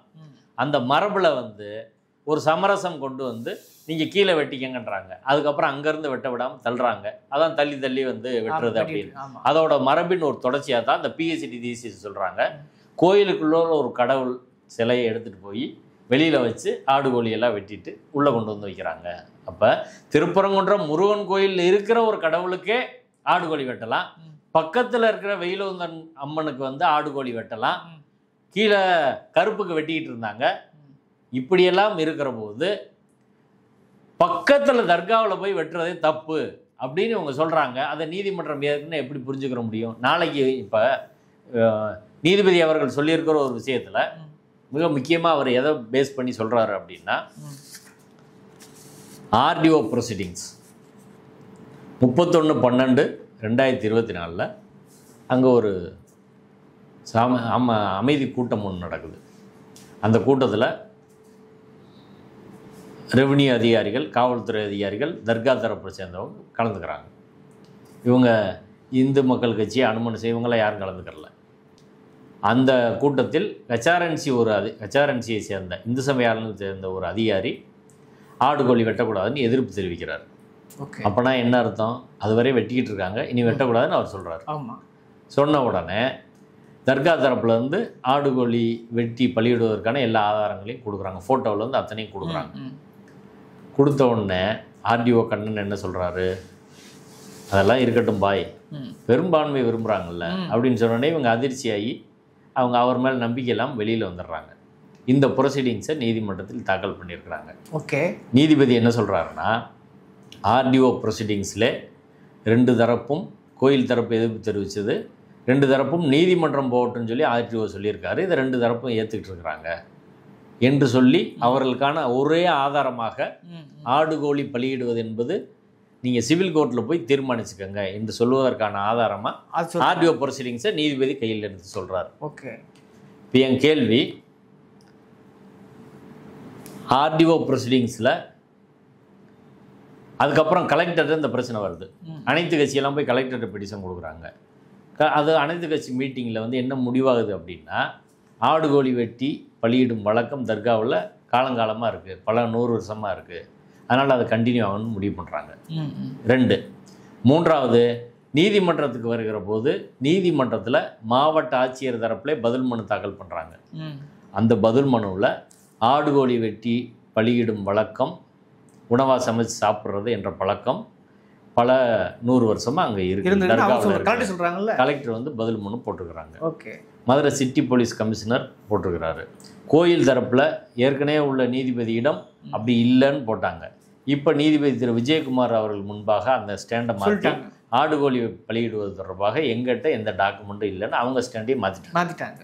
இப்போ இன்னொன்று அரசு தரப்பில் இன்னொரு ஆதாரமாக என்ன வச்சாங்கன்னா, ஒரு 164 ஸ்டேட்மெண்ட்டு. பரமசிவம் என்ற ஒருவர், நான் சின்ன வயசுலேருந்தே அங்கே போயிருக்கிறேன். ஆமாம். எங்கள் அப்பாவே அங்கே போய் ஆடு கோழி வெட்டுவார், ஆட்டு தோலை உரிச்சு கொடுப்பாங்க, நானும் போயிருக்கிறேன், பல தடவை நானும் அதை பண்ணியிருக்கிறேன் அப்படின்னு அவர் சொல்லியிருக்காரு. அவரை ஒரு வழக்கில் நீதிபதியிடம் அழைத்து சென்று குற்றவியல் நீதித்துறை நடுவரிடம் 164 ஸ்டேட்மெண்ட் வாங்கியிருக்காங்க. அதை கோர்ட்டில் வந்து கொடுக்குறாங்க. சரிங்களா? அனைத்து கட்சியும் இதே தீர்மானம் போட்டிருக்கிறாங்க. இத்தனையும் இருக்குது. நீதிபதி அவர்கள் என்ன சொல்கிறாருன்னா, அந்த ஆர்டிஓ ப்ரொசீடிங்ஸை மட்டும் எடுத்துக்கிறார். அதை மட்டும் எடுத்து அதுதான் செல்லும் என்று சொல்லி அதன் அடிப்படையில் நீங்கள் சிவில் கோர்ட்டுக்கு போங்க அப்படின்னு சொல்கிறார். நான் நீதிமன்றத்தில் சொன்னேன், நீதிமன்றத்திற்கு யார் வருகிறார்களோ அவர்கள்தான் அவர்கள் தரப்பு வழக்கை நிரூபிக்க வேண்டும். Section 101 of evidence act. Okay. இதை நான் சொல்லி நீதிபதி அவர்களிடம் வாய்ச்சி காட்டினேன். அதை நீதிபதியும் நான் சொன்னதை சொல்லியிருக்காரு. ஓகே. எனது தரப்பு வாதமாக நான் முன் வச்சதை, தர்கா தரப்பில் உள்ளதை என்னோட வாதமாக, இதில் counsel for the Dargah administration had further submitted that the entire onus is upon the petitioner to establish that the Dargah practices violate any constitutional or legal provision. As per section 101 of Evidence Act, the burden is upon the person who asserts a particular fact. In such circumstances, the writ petitioner cannot shift the burden upon the Dargah administration and can be directed to file a civil suit to establish their customary practices. இதில் என்னென்னா, யார் நீதிமன்றத்துக்கு வருவார்களோ அவர்கள் தான் அவங்க சொல்கிற விஷயத்தை நீதிமன்றத்தில் நிரூபிக்கணும். அதான் section 101 of evidence act. Okay. அவங்க வழக்கு போட்டு எங்களை நிரூபிக்க சொல்லி கேட்க முடியாது அப்படின்னு தான் நான் நீதிமன்றத்தில் சொல்லியிருக்கேன். சரி, இதை சொன்னதாக அவர் பதிவு பண்ணியிருக்காரு. இதுக்கு பதில் வேணும்ல. யார் நீதிமன்றத்துக்கு வராங்க? அவங்க நீதிமன்றத்துக்கு வராங்க. அங்கே அப்படி ஒன்று நடக்கவே இல்லைன்னு அவங்க தான் நிரூபிக்கணும். கண்டிப்பாக. இப்போ இங்கே என்ன நடந்திருக்கு? கலெக்டரு அது நடக்குதுன்னு சொல்கிறாங்க. ஆமாம். கமிஷனர் சொல்கிறாரு, கோயில் நிர்வாகம் ஒத்துக்கிறது. கோயில் நிர்வாகம் எங்கிட்ட டாக்குமெண்ட் இல்லைன்னு சொல்லிடுச்சு. அனைத்து கட்சி மீட்டிங் ப்ரொசீடிங்ஸ் இருக்குது. ஓகே. அப்போ ஆர்டிஓ வந்து கோர்ட்டில் சொல்லலை அங்கே ஆடு கோழி வெட்டுறது இல்லை அப்படின்னு. ஆர்டிஓ கோர்ட்டில் சொல்லலை. ஆர்டிஓ ப்ரொசீடிங்ஸ்லேயும் ஆடு கோழி அங்கே வெட்டுறாங்க இல்லை, வெட்டிக்கிட்டு இருந்தாங்க, அதை தடுத்துட்டோம் இல்லை வெட்டவே இல்லை அப்படின்றது இல்லை, சிவில் கோர்ட்டுக்கு போங்கன்றது. ஒரு தரப்பு சொன்னாங்க, இன்னொரு தரப்பு அப்ஜெக்ட் பண்ணாங்க, இது சிவில் கோர்ட்டுக்கு போங்க அப்படின்னு மட்டும் சொல்லியிருக்காங்க. ஆனால் நாங்கள் நீதிமன்றத்தில் சொன்னோம் உண்மையில் நடந்ததான், அந்த ப்ரொசீடிங்ஸில் எந்த இடத்துலையும் தர்காக்காரன் கையெழுத்தே போடல. அதையும் நீதிபதி சொல்கிறாரு. ஓகே, வெளிநடப்பு. அப்போ அந்த டாக்குமெண்ட்டோட எவிடன்சரி வேல்யூ என்ன, அதோட சாட்சியத்தின் தன்மை என்ன, அந்த சாட்சியத்தோட தன்மை என்ன அப்படின்றது. இப்போ நீதிபதி அவர்கள் அரசு தரப்பில் பரமசிவத்தோட ஸ்டேட்மெண்ட்டை சொல்கிறாங்க. நீதிபதி திரு விஜயகுமார் அவர்களுக்கு என்ன சொல்கிறாருன்னா, 164 ஸ்டேட்மெண்ட் மெஜிஸ்ட்ரேட் முன்னாடி கொடுக்குற அந்த சாட்சியம் என்பது அது ஒரு சப்ஸ்டாண்டிவ் எவிடன்ஸ் கிடையாது, அதை வந்து ஒரு கராபரேஷனுக்கோ கான்ட்ரடிக்ஷனுக்கோ தான் பயன்படுத்த முடியும்னு சொல்கிறார். கரெக்ட். ஓகே, அது அது ஒரு ஒரு முதன்மை சாட்சியாக அதை எடுத்துக்கிற முடியாது அப்படின்னு அவர் சொல்கிறாரு. ஏன்னா அது கோர்ட்டில் ஏறி சாட்சி சொல்கிற போது தான் அந்த சாட்சியத்தோட தன்மை முழுசாக தெரியும். சாட்சி சொல்லி முடிச்ச பிறகு தான் அது சாட்சியமாக மாறும். சரி, இதை அப்படியே ஏற்றுக்கிறோம். அப்படின்னா ஆர்டிஓ உங்கள்கிட்ட வந்து சொல்லியிருக்காரா? ஆர்டிஓ கோர்ட்டுக்கு வந்தாரா? ஆர்டிஓ சொன்னாரா? ஒரு தரப்பு கையெழுத்தே போடல.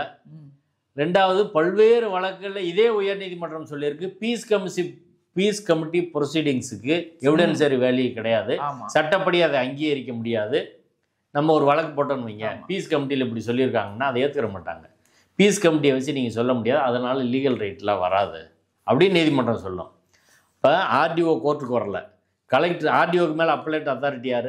கலெக்டர் சொல்கிறாரு. கலெக்டர் கோர்ட்லேயே வந்து சொல்லியிருக்காரு வெட்டுவாங்கன்னு சொல்லி. அப்போ கோர்ட்டில் கலெக்டர் சொன்ன விஷயத்தை நீதிபதி ஏற்றுக்கிற மாட்டார், கமிஷனர் சொன்னதை ஏற்றுக்கிற மாட்டார். கோயில் ரெண்டாவது அவங்க ஸ்டாண்டை மாற்றிக்கிட்டதை ஏற்றுக்கிற மாட்டார். ரெண்டாவது அவன் தான் நிரூபிக்கணும், அவன் நிரூபிக்க எதுவுமே கொடுக்கல. இந்த ஆர்டிஓ ப்ரொசீடிங்ஸை மட்டும் வச்சு சொல்கிறாங்க. இன்னொன்று நீதிபதி சொல்கிறாரு, கலெக்டரோட ப்ரொசீடிங்ஸில் கலெக்டர் வந்து அது சட்டம் ஒழுங்கு தொடர்பான கூட்டமாக தான் அனைத்து கட்சி கூட்டம் நடத்தி முடிவு பண்ணாங்க. சட்டம் ஒழுங்கு கூட்டம் அது ஆடு வழி வெட்டுறது சம்மந்தமான கூட்டம் கிடையாது அப்படின்னு நீதிபதி சொல்கிறாரு. அதே நீதிபதி அவர்களிடம் நாங்கள் எடுத்து காட்டினோம் இந்த ப்ரொசீடிங்ஸ், ஆர்டிஓ ப்ரொசீடிங்ஸ் அவர் சொல்கிறார்ல நீதிபதி, அதே தான் ஆர்டிஓ ப்ரொசீடிங்ஸ். 31/10/2024 ஓகே, திருமங்கலம் வந்து வருவாய் கோட்டாட்சியர் கண்ணன்றவர் போட்டிருக்கு. இவன் தான் பெரிய களவாணி பையன். அமைதி பேச்சுவார்த்தைன்னு போட்டு திருப்பரங்குன்றம் வட்டம் திருப்பரங்குன்றம் மலை உச்சியில் அமைந்துள்ள சிக்கந்தர் பாஸ்தா 2025ஆம் ஆண்டு சந்தனக்கூடு திருவிழா வீதி உலா கொடியேற்றத்துடன் தொடங்கி 1ஆம் தேதி துவங்கி 17 நாட்கள் 17-18 நடைபெறுவதற்கு சட்டம் ஒழுங்கு பிரச்சனை ஏற்படாதவாறு திருவிழா நடத்தி உத்தரவிடப்படுகிறது. இதுக்கு தாங்க கூட்டம். ஆடு வழி வெட்டுறது சம்பந்தமாக இங்கே பொருள் எங்கே இருக்குது? அப்புறம் எப்படி எந்த இடத்துல அதை எடுத்தாங்க? நீதிபதி வந்து சொல்கிறாரு, கலெக்டர் கூட்டியிருக்கிறது வந்து பேரா 92ல் The revenue and police officials have placed heavily reliance upon the report of peace committee dated 30/1/2025 அப்படின்னு சொல்கிறார். A perusal of said report reveals that neither the Dargah administration nor the temple administration has been invited for a such peace committee meeting. Only the member of political parties have been invited. Therefore, it is clear that such a meeting was convened only to prevent law and order problem, not to decide the issue relating to conduct of animal sacrifice. Therefore, such a report of peace committee dated 31/2025 cannot be relied upon. அவர் என்ன சொல்கிறாருன்னா, அனைத்து கட்சி கூட்டம் சட்டம் ஒழுங்கு பிரச்சனைக்காக கூட்டப்பட்டது, இது ஆடு வழி வெட்டுறதுக்காக கூட்டல, அதனால் அதை ரிலை பண்ண முடியாதுன்னு சொல்கிறாரு. இப்போ இதில் எங்கே இருக்குது? இங்கே சொல்லவில்லை. இது சட்டம் ஒழுங்கு பிரச்சனை தான் இதையும் கூட்டிருக்கு.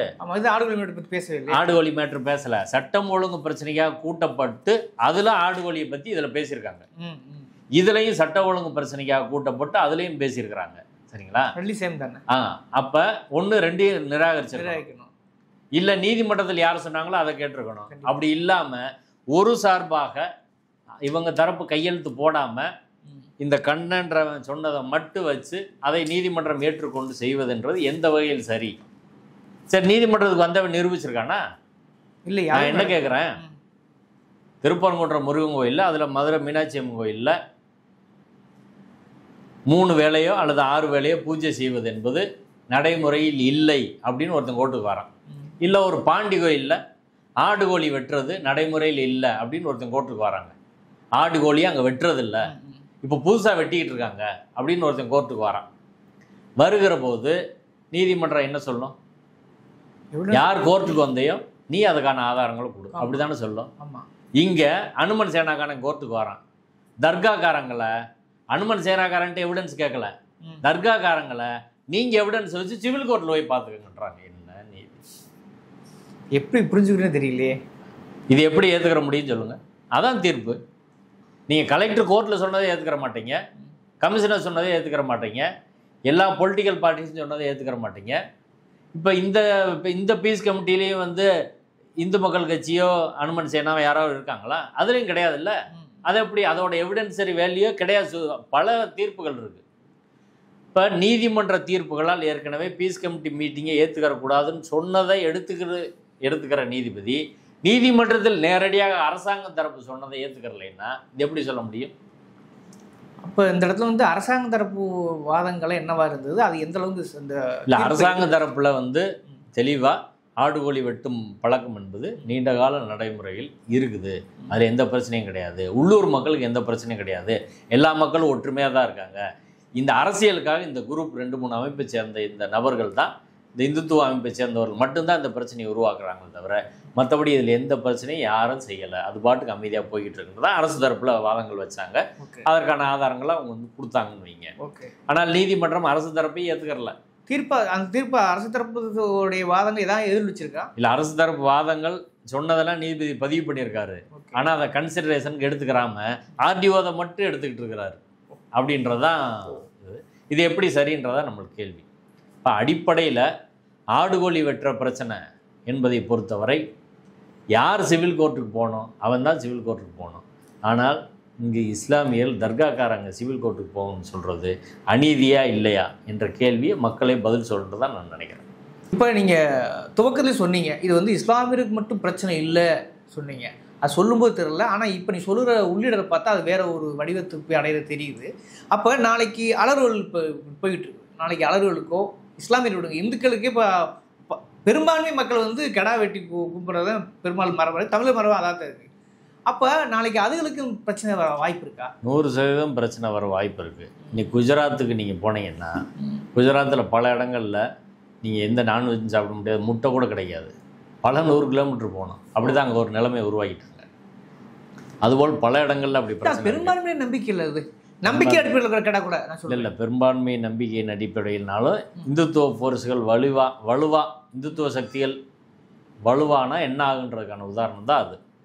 இப்போ அர்ஜுன் சம்பத் ஒரு தடவை பேசினார் ஒரு 6 மாதத்துக்கு முன்னாடி. திருவண்ணாமலையை வந்து மதுவு இருக்கக்கூடாது, மாமிசம் இருக்கக்கூடாது அப்படின்னா திருவண்ணாமலை நகருக்குள்ளே எங்கேயுமே நான்வெஜ் வெட்டக்கூடாது அப்படின்னு அவர் ஒரு கோரிக்கை வச்சார். அந்த போல கோரிக்கை தான் இப்போ மொத்த மலையும் புனிதமானதுன்னு. அப்படின்னா மலைக்கு பக்கத்தில் எப்படி அடுத்து ஆடு கோழி வெட்டுற கடை வைக்கலாம், கறிக்கடை எப்படி வைக்கலாம், மீன் கடை எப்படி வைக்கலாம்னு அடுத்து வரும். இல்லையே நாங்கள் ஆய்வு வரும்போது கடை எல்லாம் சுற்றி இருக்கு. ஆனால் இவங்க நீதிபதி திருமதி அவர்கள் என்ன சொல்லியிருக்காங்க, அந்த மலைக்கு பக்கத்தில் கடையே இல்லை அப்படின்னு ஒரு பொய்ய சொல்லியிருக்கிறாங்க. சரிங்களா? இது இன்னைக்கு பொய்யா நம்மளுக்கு தெரியுது. இன்னும் ஒரு 30 வருஷம் கழிச்சு அது பொய்யா இருக்காது. நீதிமன்ற தீர்ப்புலேயே சொல்லியிருக்கு மலைக்கு பக்கத்தில் கடையே இல்லைன்னு சொல்லுவாங்க. என்ன கறிக்கடை சொல்றீங்க? ஆமாம், அதாவது மலைக்கு பக்கத்தில் மட்டன் ஸ்டால் எதுவுமே கிடையாது என்று நீதிபதி ஸ்ரீமதி அவர்கள் தீர்ப்பில் பதிவு பண்ணியிருக்காரு. நம்ம நேரடியாக அங்கே போய் எல்லா இடத்துலையும் வந்து அது மாதிரி இருக்குது. அப்போ இதோட தொடர்ச்சியாக அவங்க என்ன செய்வாங்கன்னா தர்காவில் வெட்டக்கூடாதுன்னு சொல்லிட்டு மலையை சுற்றி வெட்டக்கூடாதும்பாங்க. அடுத்து திருப்பரங்குன்றம் நகரே புனிதமானது, அங்கே யாரும் வெட்டக்கூடாது அப்படி. இப்போ இவங்க கான்செப்ட் அடிப்படையில் பார்ப்பனிய வைத்திய கான்செப்ட் அசைவம் சாப்பிட்றதே அயோக்கியத்தனம் தவறு அப்படின்றத அவங்க கான்செப்ட். இப்போ அடுத்து கொஞ்சம் கொஞ்சமாக அதை நகர்த்தி கொண்டு வருவாங்க. மலையோட பவர் அங்கே மட்டுமா? மலை புனிதமானா அது பல கிலோமீட்டருக்கு அந்த புனித பவர் இருக்கும்ல, அப்போ மதுரையிலே பண்ணக்கூடாது அப்படின்னு கொண்டு வரலாம். அழகர் கோயில் அங்கே இருக்குது, அதுக்கு பக்கத்தில் எப்படி நீங்கள் வெட்டுறீங்கன்னு நாளைக்கு பிரச்சனையை கொண்டு வரலாம். இது எல்லா இடத்துக்கும் நீடிக்கக்கூடிய எல்லா வாய்ப்பும் அபாயம் இருக்குது. ஜெயலலிதா காலத்தில் ஒரு சட்டம் கொண்டு வந்தாங்க, பெரிய சோ போன்ற நபர்கள்லாம் சொல்லி ஆடு கோழி எங்கேயுமே வெட்டக்கூடாதுன்னு சொல்லி. அந்த நிலைமை இவர்கள் வலுவாக வந்தால் அதே நிலைமை தான் தமிழ்நாட்டிலே வரும். அந்த பண்பாட்டை தான் இவர்கள் ஊக்குவிக்கிறார்கள். எல்லாத்துக்கும் இது பாதிப்பு. இப்போயே தர்காவுக்கு போகிற இந்துக்களுக்கும் பாதிப்பு தானே. இப்போ அடுத்து கொஞ்சம் கொஞ்சமாக எல்லாத்துக்கும் இது எக்ஸ்டர்னாக மிகப்பெரிய ஒரு அபாயம் என்பது இருக்கிறது அப்படின்றதா உண்மை. திருவண்ணாமலையில் அவங்க தொடங்கியிருக்காங்க, அடுத்த திருப்பரங்குன்றத்தில் தொடங்குவாங்க. இப்போ ஒரு முக்கியமான இடத்துக்கு வரும்னு நினைக்கிறேன். ஏன்னா இந்த தீர்ப்பில் இன்னொரு முக்கியமான சாராம்சம் என்னன்னாக்கா இனி சிக்கந்தர் மலைன்னு திருப்பரங்குன்ற மலை அழைக்கக்கூடாது அப்படின்னு சொல்கிறாங்க. ஒருவேளை அதுலையாவது ஒரு சரியான முகாந்தங்கள் இருக்கா அப்படின்னு இயல்பு ஒரு கேள்வி வருது. அது என்ன நிலையில் இருக்குது? அது நீதிபதி ஸ்ரீமதி அவர்கள் இந்த மலையை திருப்பரங்குன்ற மலையின் மட்டும்தான் கூப்பிடணும், சிக்கந்தர் மலையின் கூப்பிடக்கூடாதுன்னு சொன்னாங்க. இப்போ அந்த தீர்ப்பு சரியானதான் இந்த நீதிமன்றத்தில் விவாதம். இன்னொரு விஷயம் சொன்னாங்க, 2 நீதிபதியோட விஷயத்தை பேலன்ஸ் பண்ணியிருக்காரு இந்த நீதிபதின்ற ஒரு வார்த்தையும் வந்தது. அப்படிலாம் கிடையாது, அப்படி இல்லை. இது நீதிபதி ஸ்ரீமதி அவர்களின் தீர்ப்பை தான் பெரும்பாலும் உறுதி செய்திருக்கிறார். முக்கியமான விஷயங்களில் 3வது தொழுகையில் மட்டும்தான் கொஞ்சம் பேலன்ஸ் ஆகிருக்கு. ஓகே. இப்போ இந்த சிக்கந்தர் மலையை பொறுத்து நான் நீதிமன்றத்தில் வாதம் வைக்கிற போது எடுத்தோன்னே சொன்னது, நீதிபதி ஸ்ரீமதி அவர்களின் தீர்ப்பு ஒருதலை பட்சமானது, clear case of article 14 violation. அவங்க திருப்பரங்குன்றம் மலையின் மட்டும் கூப்பிடணும்னு சொல்லி விட்டுருந்தா பிரச்சனை இல்லை, சிக்கந்தர் மலையின் கூப்பிடக்கூடாதுன்னு சொல்கிறாங்க. ஆமாம், ஸ்கந்தர் மலையின் கூப்பிடக்கூடாதுன்னு சொல்லலை. அப்போ ஏன் சொல்லலை அப்படின்ற கேள்வி இருக்குல்ல. நீதிபதி திரு விஜயகுமாரும் அதையே கன்ஃபார்ம் பண்ணுறாரு. அப்படியே அவங்க தீர்ப்பாக அப்படியே கன்ஃபார்ம் பண்ணுறாரு. கன்ஃபார்ம் பண்ணி இது சிவில் கோர்ட் தீர்ப்பில் திருப்பரங்குன்றம் மலைன்னு தான் இருக்குது அப்படின்னு சொல்கிறாரு. சரி, முதல் விஷயம் இதில் என்னென்னா, இந்த திருப்பரங்குன்றம் மலை அப்படின்றத சிக்கந்தர் மலைன்னு மாற்றணும், மொத்த மலையையும் சிக்கந்தர் மலையில் தான் கூப்பிடணும் அப்படின்னு யார் சொன்னான்னு கேட்குறோம். அது ஒரு முக்கியமான கேள்வியாச்சே. யார் சொன்னா, எங்கே சொன்னா, யார் அதுக்காக போராட்டம் பண்ணா, யார் அதை கேட்டா? எதுவுமே கிடையாது. ஒரே ஒரு போஸ்டருங்க, ஒரு போஸ்டர் எடுத்து இவங்க போட்டுக்கிட்டு அந்த போஸ்டரை பேஸ் பண்ணி தீர்ப்பு கொடுக்குறோன்னா இது மாதிரி ஒரு அபத்தம் எங்கேயாவது இருக்கா? நாங்கள் நீதிமன்றத்தில் நேரடியாக சொல்லிட்டோம், மொத்த மலையையும் சிக்கந்தர் மலை என்று கூப்பிட சொல்லி யாருமே சொல்லலை, தர்கா தரப்பில் சொல்லலை, நாங்கள் எதுவுமே சொல்லலைங்க. திருப்பரங்குன்ற மலைன்னே இருக்கட்டும், இந்த பகுதி மலைக்கு சிக்கந்தர் மலை என்று, தர்கா இருக்கிற பகுதிக்கு சிக்கந்தர் மலை என்று சொல்லப்பட்டதற்கான ஆதாரங்கள் அரசு ஆவணங்கள் இருக்குங்கன்னு தான் நாங்கள் சொன்னோம். இப்படி ஒரு பிரச்சனையே இல்லை. எங்கே அந்த பிரச்சனை இருக்குது? அப்படி யாரும் கேட்கவும் இல்லையே. இது சிக்கந்தர் மலைன்னு மாற்றணும்னு அந்த ஜமாத்தில் சொன்னாங்களா, தர்கா அட்மினிஸ்ட்ரேஷன் சொன்னாங்களா, இஸ்லாமிய கட்சிகள் சொல்லிச்சா, போராட்டம் நடத்துனாங்களா, மக்கள் போராட்டம் நடத்துனாங்களா, முற்போக்கு அமைப்புகள் சொல்லலாம், எதுவுமே இல்லை. இப்போ இது ஒரு கற்பனை. இப்போ இந்த இந்துத்துவ சக்திகள் எதை பிரச்சனையாக்குனா மக்கள்கிட்ட பிரச்சனையாகும் அப்படின்னு ஒன்று கண்டுபிடிக்கிறான், யோசிச்சு கண்டுபிடிச்சு இந்த சிக்கந்தர் மலைன்னு மாத்துறதுக்கு முயற்சி பண்ணுறாங்க அப்படின்னு வெளியில் பிரச்சாரம் பண்ணுறான். இதையே கோர்ட்லேயும் கேஸ் போடுறான். அப்போ வர்ற போது தர்கா தரப்பில் என்னமான்னு சொல்கிறோம், நாங்கள் மொத்த மலையும் சிக்கந்தர் மலைன்னு சொல்லி எங்கேயுமே சொல்லலைங்க அப்படின்னு சொல்லிட்டோம். அப்போ என்ன செய்யணும், நீதிபதி அதை ரெக்கார்ட் பண்ணி அப்படி யாரும் கேட்கல, அதோடு அதை முடிச்சிருக்கணும்ல. ஆமாம், அப்படி இல்லாமல் சிக்கந்தர் மலைன்னு கூப்பிடக்கூடாது அப்படின்னு சொன்னால் நீதிபதி அதுக்கான காரணங்கள் என்ன சொல்கிறாருன்னு நம்ம பரிசீலிப்பா, அது சரியாக தவறான.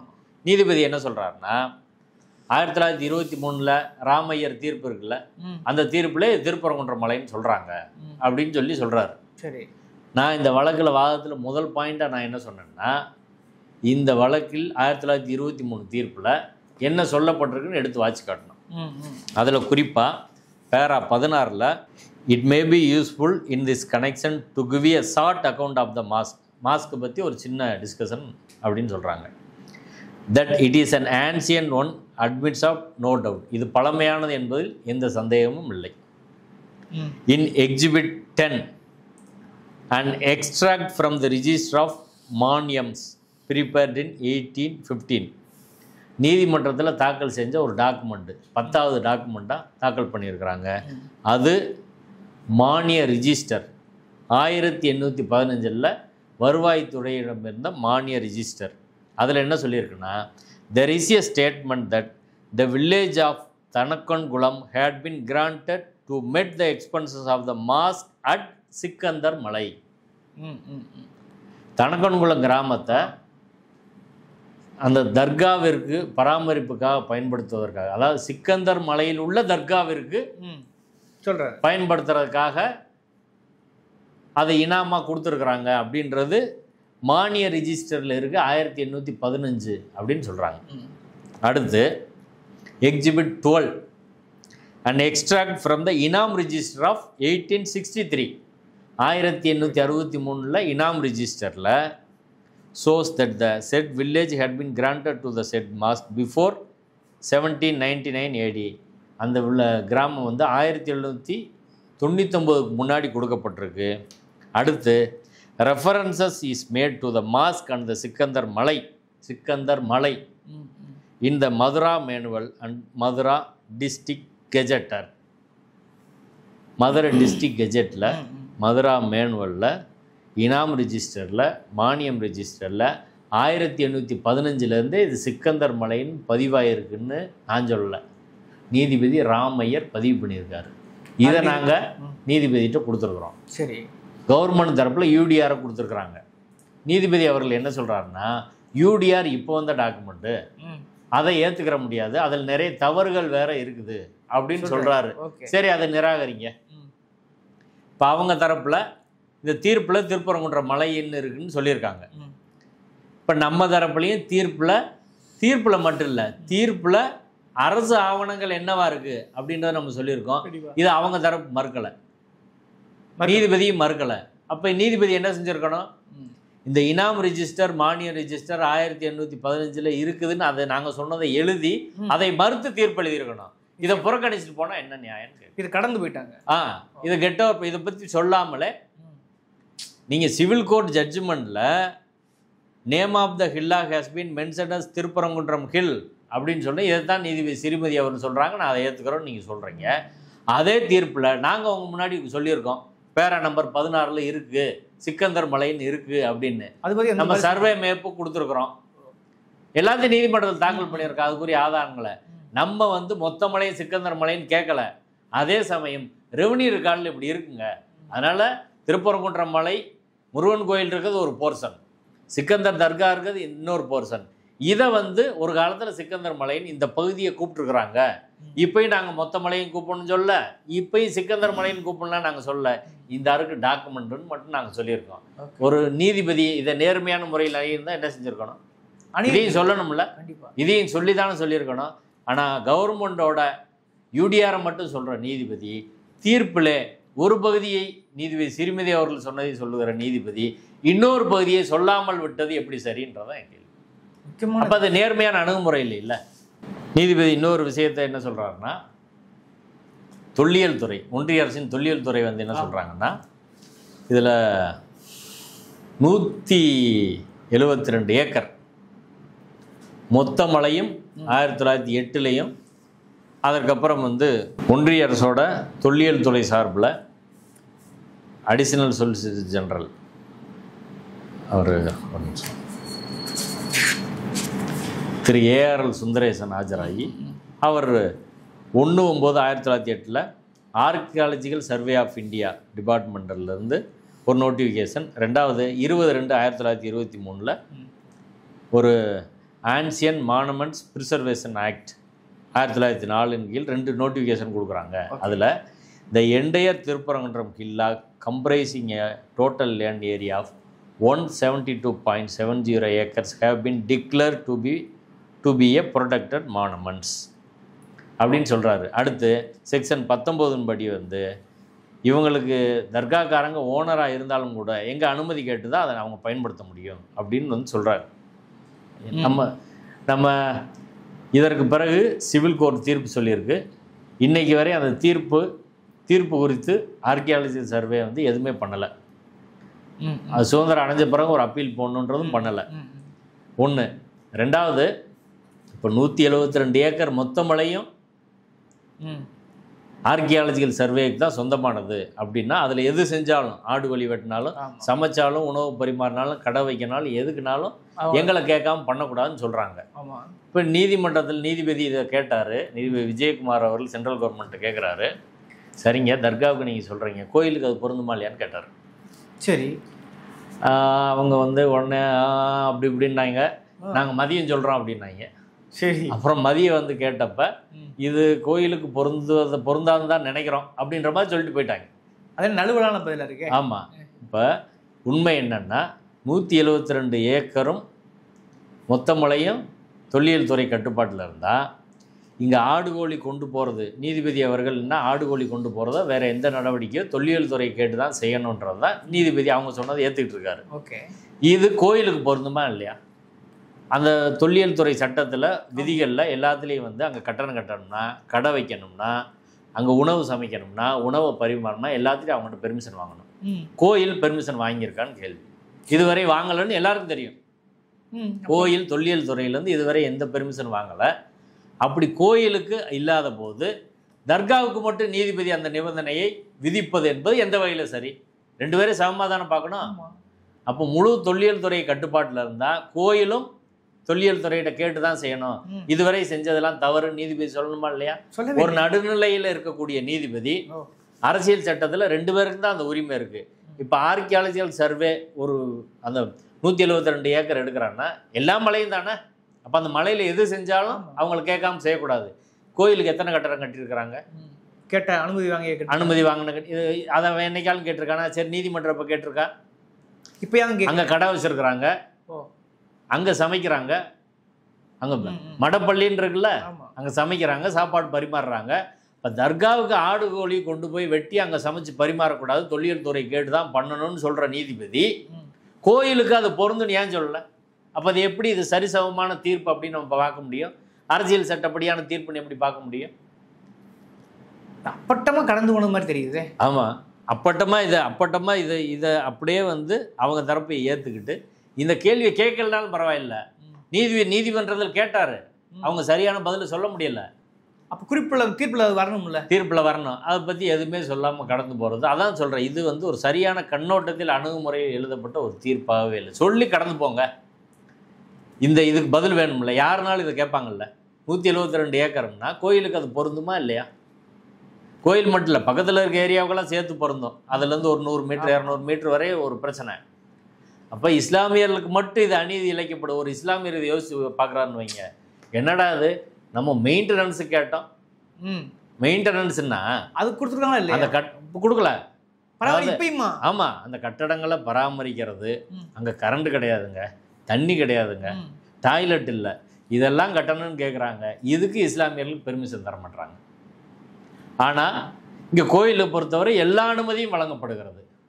இப்போ இதில் எனக்கு அதில் சிக்கலான ஒரு விஷயம் என்னென்னா, இந்திய அரசியல் சட்டத்தில் சட்டத்தின் முன் எல்லோரும் சமம், மத வழிபாட்டு உரிமை ஆர்டிகல் 25, 26 எல்லாருக்கும் இருக்குது. ஒரு மத வழிபாட்டு உரிமையில் நீதிமன்றமோ அரசாங்கமோ எப்போ தலையிலான்னு கான்ஸ்டியூஷன் சொல்லுது. ஆர்டிகல் 25, 26ல் 3 காரணங்கள் தான் தலையிட முடியும். Public order, morality, health. Public ஆர்டர்னால் ஒரு மிகப்பெரிய வன்முறை சம்பவங்கள்லாம் நடந்து, அதாவது ஒரு சொசைட்டியை ஒரு நிலையில் வைக்க முடியலை அப்படின்னு, இப்போ பாபர் மசூதி இடிப்போடு பெரிய கலவரம் நடந்துச்சுன்னு வைங்க, அந்த நேரத்தில் நீங்கள் இதெல்லாம் பண்ணாத, இது மூடி வை அப்படின்னு சொல்கிறதுக்கான உரிமை அரசாங்கத்துக்கு உண்டு. ஓகே. 2வது, அந்த சடங்கெல்லாம் இப்போ பண்ணக்கூடாதுன்னு சொல்லலாம்.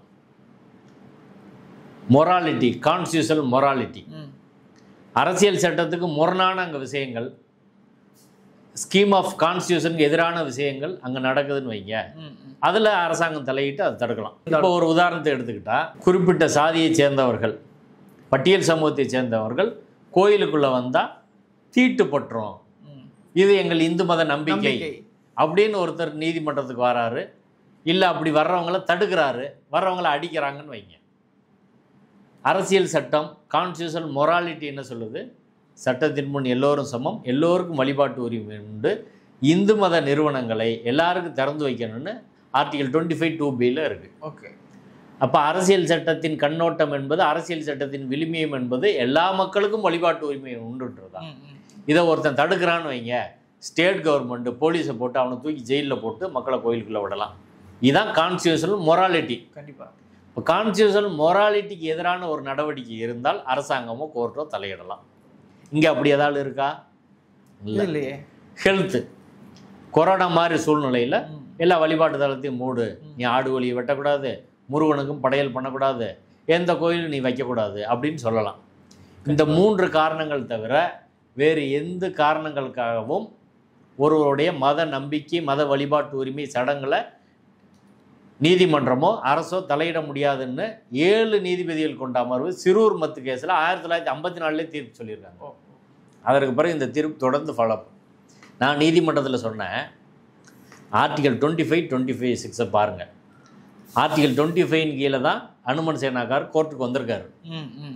ஏன் மத வழிபாட்டு உரிமை பாதிக்குது, அவங்க ஆடு கோழி வெட்டினா அப்படின்னு வந்திருக்காரு. இப்போ அவர் மத வழிபாட்டு உரிமை பாதிக்குதுன்னு அவர் சொல்கிற போது அந்த பாதிப்பு இந்த 3 காரணங்கள் அடிப்படையில் இருந்தால் தான் நீதிமன்றம் அதை ஏற்றுக்கணும். Public order, morality, health. அவங்க பெட்டிஷன் 3 பெட்டிஷன்லேயும் ஒரு இடத்துல கூட ஆடு கோழி வெட்டுவதால் இல்லை சிக்கந்தர் மலைன்னு ஒரு பகுதியை சொல்கிறதுனால அதாவது பப்ளிக் ஆர்டர் பாதிக்குது, மொராலிட்டி பாதிக்குது, ஹெல்த்து பாதிக்குன்னு ஒரு இடத்துல கூட சொல்லலை. இப்படி சொல்லாத போது இதை நீதிமன்றம் விசாரணைக்கே ஏற்றிருக்கக்கூடாது. ஒரு நீதிபதி ஏற்றது தப்பு, இன்னொரு நீதிபதி தள்ளுபடி பண்ணதான் சரின்னு நான் நீதிமன்றத்தில் சொன்னேன். சரி, கடைசி வரை இந்த எதிர்த்தரப்பு வாதத்திலையும் பதில் இல்லை, நீதிபதியிடம் பதில் இல்லை, தீர்ப்புலையும் பதில் இல்லை. தீர்ப்பில் வாதத்தை நாங்கள் சொன்னதை சொல்கிறாரு, அதுக்கு பதில் சொல்லணும்ல. ஆமாம், அவங்க எங்கேயுமே சொல்லலைன்னா அந்த வழக்கு தள்ளுபடி பண்ணணும்ல. கண்டிப்பாக. ஆனால் எங்கேயுமே நீதிபதி அவர்கள் அதுக்கு பதில் சொல்லாமல், எங்கள் வாதத்தை சொல்லிவிட்டு பதில் சொல்லாமல் கடந்து போகிறார். இப்போ அடிப்படையில் அவர்கள் அந்த வழக்கே விசாரணைக்குரிய வழக்கே கிடையாது. அந்த வழக்கை ஒரு நீதிபதி சொல்லி இப்போ 2வது நீதிபதியும் சொல்கிறாங்கன்னா எப்படி சொல்ல முடியும்? சிக்கந்தர் மலையா இல்லையா அப்படின்றதுக்கு ஏராளமான விஷயங்களை சொன்னோம். PhD தீசிஸை நான் வாசிச்சே காட்டுறேன். சொன்னீங்க. குறிப்பாக ஒரு ஊருக்கு வரலாற்று ரீதியாக, தொல்லியல் ரீதியாக, பண்பாட்டு ரீதியாக பல்வேறு பேர்கள் இருக்குது. இப்போ மதுரைக்கு மதுரைன்னு பேர் இருக்குது, கூடல் மாநகர்னு பேர் இருக்குது, ஆலவாயின்னு இருக்குது, மதுரைன்னு இருக்குது, இப்படி பல்வேறு பேர் இருக்குது. அதே போல் யானைமலைக்கு யானைமலை, கஜகிரி, யுவகுன்றம் இப்படி பேர் இருக்குது. அரிட்டாபட்டி மலைக்கு திருப்பணையார் மலை, ஓவா மலை, கழிஞ்சு மலை இப்படி பேர் இருக்குது. மாங்குளம் மலைக்கும் அதே போல் பேர் இருக்குது. அழகர் கோயிலுக்கு இதே நான் வாசி காட்டினேன். அழகர் கோயிலுக்கு இருங்குன்றம், மாலிருங்குன்றம், திருமாலிருஞ்சோலை, திருமால்குன்றம், இருஞ்சோலை, சோழமலை, சிம்மாதிரி, கேசவாதிரி, விருஷபாத்திரி, இடவமலை, இடவகிரி, விடைமலை இப்படியெல்லாம் பக்தி இலக்கியத்தில், சிற்றிலக்கியத்தில், புராணத்தில், சிலப்பதிகாரத்தில் எல்லாத்துலேயும் பல்வேறு பேர்கள் இருக்குது. அதுபோல் இந்த மலையோட ஒரு பகுதியை திருப்பரங்குன்ற மலைன்னு சொல்கிறாங்க, முருகன் மலைன்னு சொல்கிறாங்க, சமணர் மலைன்னு சொல்கிறாங்க. இன்னொரு பகுதியை அந்த சிக்கந்தர் அவர்களின் அவர் புதைக்கப்பட்டிருக்க இடத்த சிக்கந்தர் மலைன்னு சொல்கிறாங்க. இப்படி பல்வேறு சொல்கிறாங்க. 2வது கோர்ட்டில், இந்த ஹைகோர்ட்டில் ஒரு டிக்ளரேட்டரி ரிலீஃப், அதாவது விளம்புகை பரிகாரம் ஹைகோர்ட்டில் கேட்க முடியாது, சிவில் கோர்ட்டு தான் போகணும். இந்த மலை எப்படி தான் கூப்பிடணும்னா அது விளம்புகை பரிகாரம் கோர்றது. இது அங்கே தான் நீங்கள் போக முடியுமே ஒழிய இங்கே கேட்க முடியாது அப்படின்னு நம்ம சொன்னோம். அதையெல்லாம் சொல்கிற நீதிபதி அதையெல்லாம் சொல்லிவிட்டு அதே சமயம் இது நீங்கள் சிக்கந்தர் மலைன்னு கூப்பிடக்கூடாது அப்படின்னு சொல்லியிருக்காருன்னா இது எனக்கு புரியவே இல்லை. சரி, இப்போ ஒருத்தர் சிக்கந்தர் மலைன்னு கூப்பிட்டாருன்னா என்ன நடக்கும்? நான் இதையே சொன்னேன். இது அப்படி ஒருத்தர் இம்ப்ளிமெண்ட் பண்ண முடியாத ஒரு ஆர்டரை கோர்ட்டு போடக்கூடாதுங்க. போட்டால் கோர்ட்டு மீதான மதிப்பு போயிடும். இப்போ சிக்கந்தர் மலைன்னு ஒருத்தர் கூப்பிட்றாரு, என்ன செய்வீங்க? போலீஸை கூப்பிட்டு அவனு வாயை தச்சிருன்னு சொல்லுவீங்களா? என்ன சொல்லுவீங்கன்னு கேட்குறேன். என்ன நடவடிக்கை? நீதிமன்ற அவமதிப்படுப்பீங்களா? வீட்டுக்குள்ளே ஒருத்தன் பேசுகிறான், வெளியில் ஒருத்தன் பேசுகிறான், ஒரு கூட்டத்தில் ஒருத்தன் பேசுகிறான், எல்லாருமே கண்டவுண்ட் போட்டு தான் கொண்டு வரது வேலையா? என்ன அர்த்தம்? உங்களுக்கு புரியவே இல்லை. இப்போ ரெவென்யூ வில்லேஜ்ன்றது திருப்பரங்குன்றம்னு இருக்குது. Revenue village Thiruparankundram. அந்த மலையை திருப்பரங்குன்றத்தில் இருக்கிறதுனால திருப்பரங்குன்றம் மலைன்னு சொல்கிறாங்க, முருகன் மலைன்னு சொல்கிறாங்க. இப்படி பல்வேறு பேர்கள் இருக்குது. தீர்ப்பிலே இருக்குது இது ஒரு பகுதி சிக்கந்தர் மலைன்னு சொல்லி. மொத்த மலையும் சிக்கந்தர் மலைன்னு யாருமே சொல்லலை. அப்படி இல்லாத போது கற்பனையாக அனுமன் சேனா முன்வைத்ததை நீதிமன்றம் அந்த கற்பனையை ஏற்றுக்கொண்டு நீங்கள் கூப்பிடக்கூடாது சிக்கந்தர் மலைன்னு சொல்கிறது மாதிரி ஒரு அபத்தமான ஒரு தீர்ப்பை நான் பார்த்தது கிடையாது. அந்த அபத்தத்தை ஏற்கனவே ஒரு நீதிபதி அவர்கள் செய்திருக்கிறார், இன்னொரு நீதிபதி அதை கன்ஃபார்ம் பண்ணியிருக்கிறாரு. ஆமாம், அதை வழிமொழிஞ்சு கன்ஃபார்ம் பண்ணியிருக்காரு. மற்றபடி இந்த பேரை பொறுத்தவரை அதை தாண்டி பெருசாக ஒன்றும் இல்லை அப்படின்றத நான் பார்க்குறேன். இப்போ நம்ம சுற்றி எந்த இடத்துக்கு வரோம்னா திருப்பரங்குன்ற மலை, ஆடு கோழி வெட்டக்கூடாது, இது எல்லாமே பார்த்தா ஒரு மலையில் நடக்கிற மாதிரி இருக்குது. கிட்டத்தட்ட அது முருகனுக்கு சொந்த மாதிரியான ஒரு பிம்பம் தான் பொதுமக்கள் பார்க்குறாங்க. அப்போ இதுக்குள்ளே நடக்கிறதுனால அந்த புனிதம் கெட்டு விடக்கூடாது அல்லது மலை இப்படி கூப்பிடுங்கிறது பொதுமக்கள் பார்க்குறாங்களே, வெகுஜன மக்கள் பார்க்குறாங்களே, அவங்களுக்கு சரியான தோணும். அதுங்க இந்த பிரச்சனை 100 வருஷத்துக்கு முன்னாடியே தொடங்கிடுச்சு. 1917 இந்த மலையின் உரிமை தொடர்பான பிரச்சனை யாராருக்கு பிரச்சனை வருதுன்னா அரசாங்கத்துக்கும் கோயில் நிர்வாகத்துக்கும் பிரச்சனை வருது. அதை குவாரிக்கெல்லாம் கொடுக்குறாங்க, ரயில்வே ஸ்டேஷனுக்கு இடம் கேட்குறாங்க. இது பிரச்சனை வந்து நீதிமன்றத்திற்கு தேவஸ்தானத்துலேருந்து போகிறாங்க. போய் மொத்த மலை எங்களுக்கு சொந்தம், அரசுக்கு எதுவுமே சொந்தம் இல்லை, தர்காவுக்கு எது சொந்தம் இல்லைன்னு சொல்கிறாங்க. தர்கா தரப்பு என்ன சொல்கிறாங்கன்னா எங்களுக்கு தான் இந்த மொத்த மலைன்னு சொல்கிறாங்க, அரசாங்கம் எங்களுக்கு தான் மொத்த மலைன்னு சொல்கிறாங்க. இதை மூன்றையும் நீதிபதி ராமையர் விசாரிக்கிறாரு. 1923 மதுரை சார்பு நீதிமன்றத்தில் நீதிபதி அவர்கள் நேரடியாக ஸ்பாட்டுக்கு போகிறாரு, எல்லா தரப்பு வக்கீலை கூட்டு போய் பார்க்குறாரு. அங்கே சிக்கந்தர் சமாதி உள்ளிட்ட பல்வேறு சமாதிகள் இருக்கிறதெல்லாம் பதிவு பண்ணுறாரு. பல சாட்சிகள் எல்லா தரப்பையும் விசாரித்து அதற்கு பிறகு 1923 வர்ற தீர்ப்பில் 25/8/1923 மிக தெளிவாக தர்கா, பள்ளிவாசல், அந்த தர்கா பள்ளிவாசல் அதை ஒட்டி இருக்கிற பகுதிகள், அதன் கீழான நெல்லித்தோப்பு, அந்த தர்கா இருக்கிற மலை உச்சி, அந்த மலைப்பகுதி எல்லாம், இவை எல்லாமே அந்த அந்த அதுக்கப்புறம் அந்த கொடிமரம், தர்கா, கொடிமரம், பள்ளிவாசல், நெல்லித்தோப்பு, அது மேலே இருக்கிற மலை, இந்த பகுதியெல்லாம் இது திருப்பரங்குன்றம் மலையோட இன்னொரு பகுதி. முருகன் கோயில் இருக்கிறது இன்னொரு பகுதி, இது வேற பகுதி. மலையே 2-3 அடுக்கா இருக்கு. அப்போ இந்த அடுக்குள்ள உள்ள ஒரு பகுதி மலை என்பது அது தர்கா நிர்வாகத்துக்கு சொந்தம். இதுபோக மீத பகுதிகள் கோயில் நிர்வாகத்துக்கு சொந்தம், தெருக்கள் எல்லாம் அரசாங்கத்துக்கு சொந்தம் இப்படின்னு சொல்லி தீர்ப்பு 1923 மிக தெளிவாக நீதிபதி ராமையர் சொல்லிட்டாரு. அப்போ வீடு வீடாக பிரிக்கப்பட்டுருச்சு. அடுத்து 26, ஆமாம், இது ஏரியா பிரிச்சுட்டாங்க. 26 உயர்நீதிமன்றத்துக்கு அந்த வழக்கு போது, அந்த வழக்கில் உயர்நீதிமன்றம் என்ன சொல்லுதுன்னா மொத்த மலையும் கோயிலுக்கு இவங்களுக்கு சொந்தம்னு சொல்ல முடியாது, மொத்த மலையும் அரசாங்கத்துக்கு சொந்தம். அதில் கோயில் வச்சிருக்க பகுதி கோயிலுக்கு சொந்தம், தர்கா வச்சிருக்க பகுதி தர்கா சொந்தம். ஆனால் மொத்த மலையுமே ஒரு கோயில் சொந்தம் கொண்டாட முடியாது அப்படின்னு சொல்லிடுறாங்க. இதற்கு எதிராக அப்பீல் பிரிவு கவுன்சில் போகுது 1931. பிரிவு கவுன்சில் என்ன சொல்லுதுன்னா 1923 நீதிபதி ராமையர் சொன்ன தீர்ப்பை உறுதி செய்து கோயிலுக்கு எந்த பகுதி, தர்காவுக்கு எந்த பகுதின்னு சொல்லிடுறாங்க, முடிஞ்சு போச்சு. இதற்கு பிறகு 1958 65 வரை 2-3 வழக்குகள் மதுரை மாவட்ட நீதிமன்றத்தில், சப்கோர்ட்டில், டிஸ்ட்ரிக்ட் கோர்ட்டில் நடக்குது. அந்த வழக்கில் நீதிமன்றத்தின் சார்பில் ஒரு கமிஷனர் அப்பாயின்ட் பண்ணி சர்வேயரோட போய் இடத்த அலைஞ்சு பிரிச்சுட்டாங்க. பிரித்து ஸ்கெட்ச் போட்டு யாருக்கு எந்த பகுதின்னு சொல்லிட்டாங்க, பிரித்து கிளியராக சொல்லிட்டாங்க, எல்லையை வரையறுத்துட்டாங்க, ஸ்கெட்சோடு வந்து நீதிமன்றத்தில் கொடுத்துட்டாங்க. அதற்கு பிறகு எந்த பிரச்சனையும் கிடையாது. ஓகேங்களா? அப்போ கோயில் யாருக்கு சொந்தம், கோயிலோட உரிமையாளர் யார், அந்த பகுதி என்னன்றது தெளிவாக தீர்ப்பு வந்துடுச்சு. இப்போ தர்கா யாருக்கு சொந்தம், அந்த ஏரியா எதுன்னு தெளிவாக தீர்ப்பு வந்துடுச்சு. அப்படி வந்துட்ட பிறகு இன்றைக்கி தர்கா பகுதியில் என்ன செய்ய வேண்டும், அவர்கள் என்ன வழிபாட்டு முறையை பின்பற்றணும் அப்படின்றத வெளியிலேருந்து அனுமன் சேனாக்காரர் ஒருத்தர் சொல்ல முடியுமா அப்படின்றத நம்ம கேள்வி இல்லையே. ஆனால் அவர் சொல்கிறாரு, அதை நீதிமன்றம் ஏற்கிறது அப்படின்றதான் பிரச்சனை. சரிங்களா? இப்போ இது என் வீடுங்க, என் வீட்டில் நான் என்ன சாப்பிட்ணும், ஆடு சாப்பிடணுமா, கோழி சாப்பிடணுமா, பொங்கல் சாப்பிடணுமா, இல்லை சைவமாக இருக்கிறோமா, அசைவமாக இருக்கணுமா, மீன் சாப்பிடணுமா, நண்டு சாப்பிடணும், நான் தானே முடிவு பண்ணணும். என் பக்கத்து வீட்டுக்காரன் அந்த வீட்டில், என் வீட்டில் இதை சாப்பிடக்கூடாது, அவன் வந்து சைவமாக இருக்கான்னு வைங்க.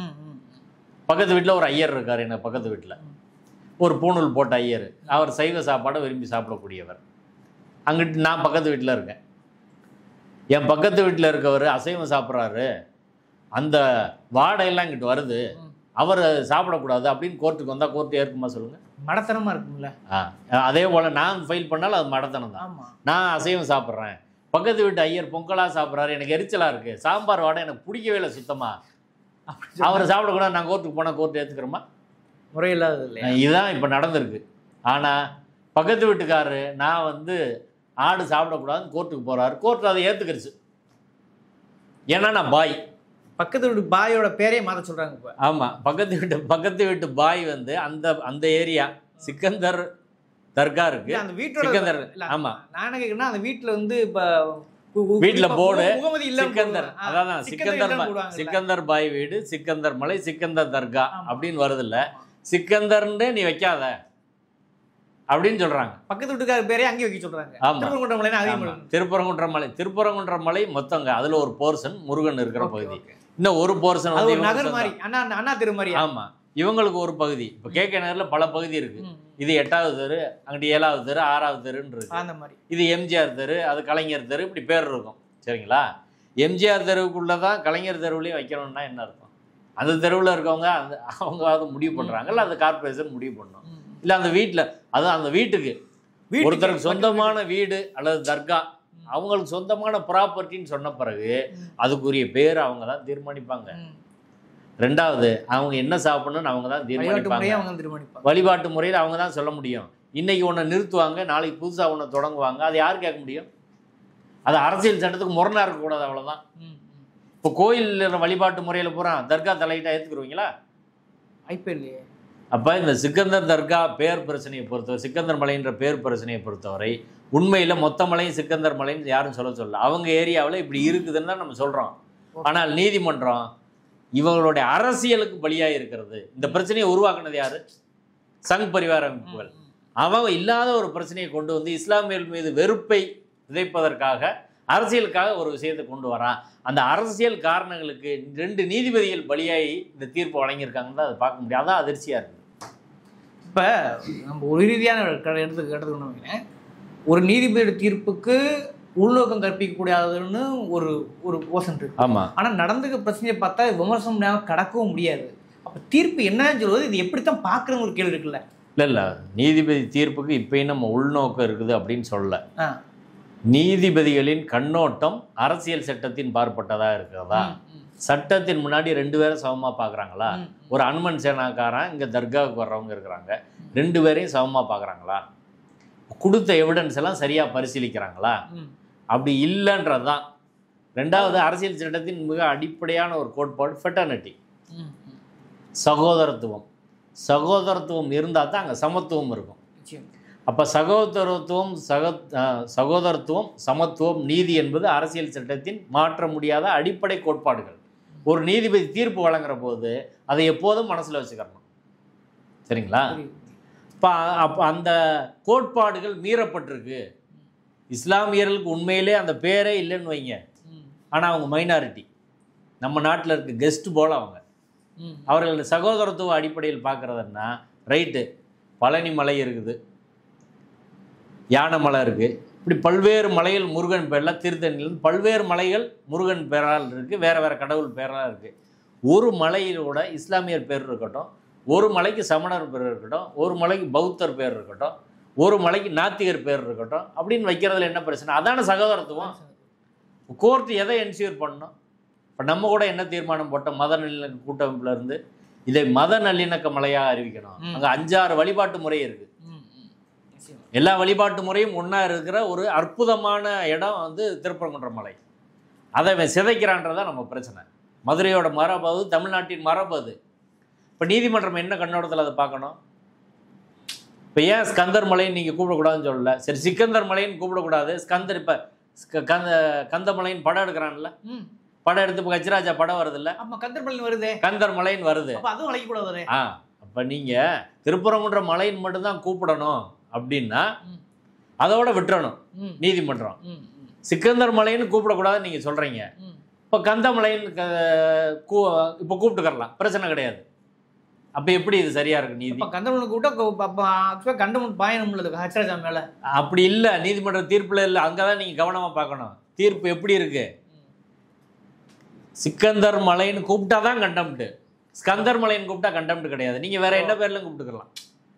திருப்பரங்குன்றம் பர்டிகுலராக இதை கூப்பிடக்கூடாதுன்றதை நீங்கள் வயலேட் பண்ணாதான் நீதிமன்ற அவமதிப்பு.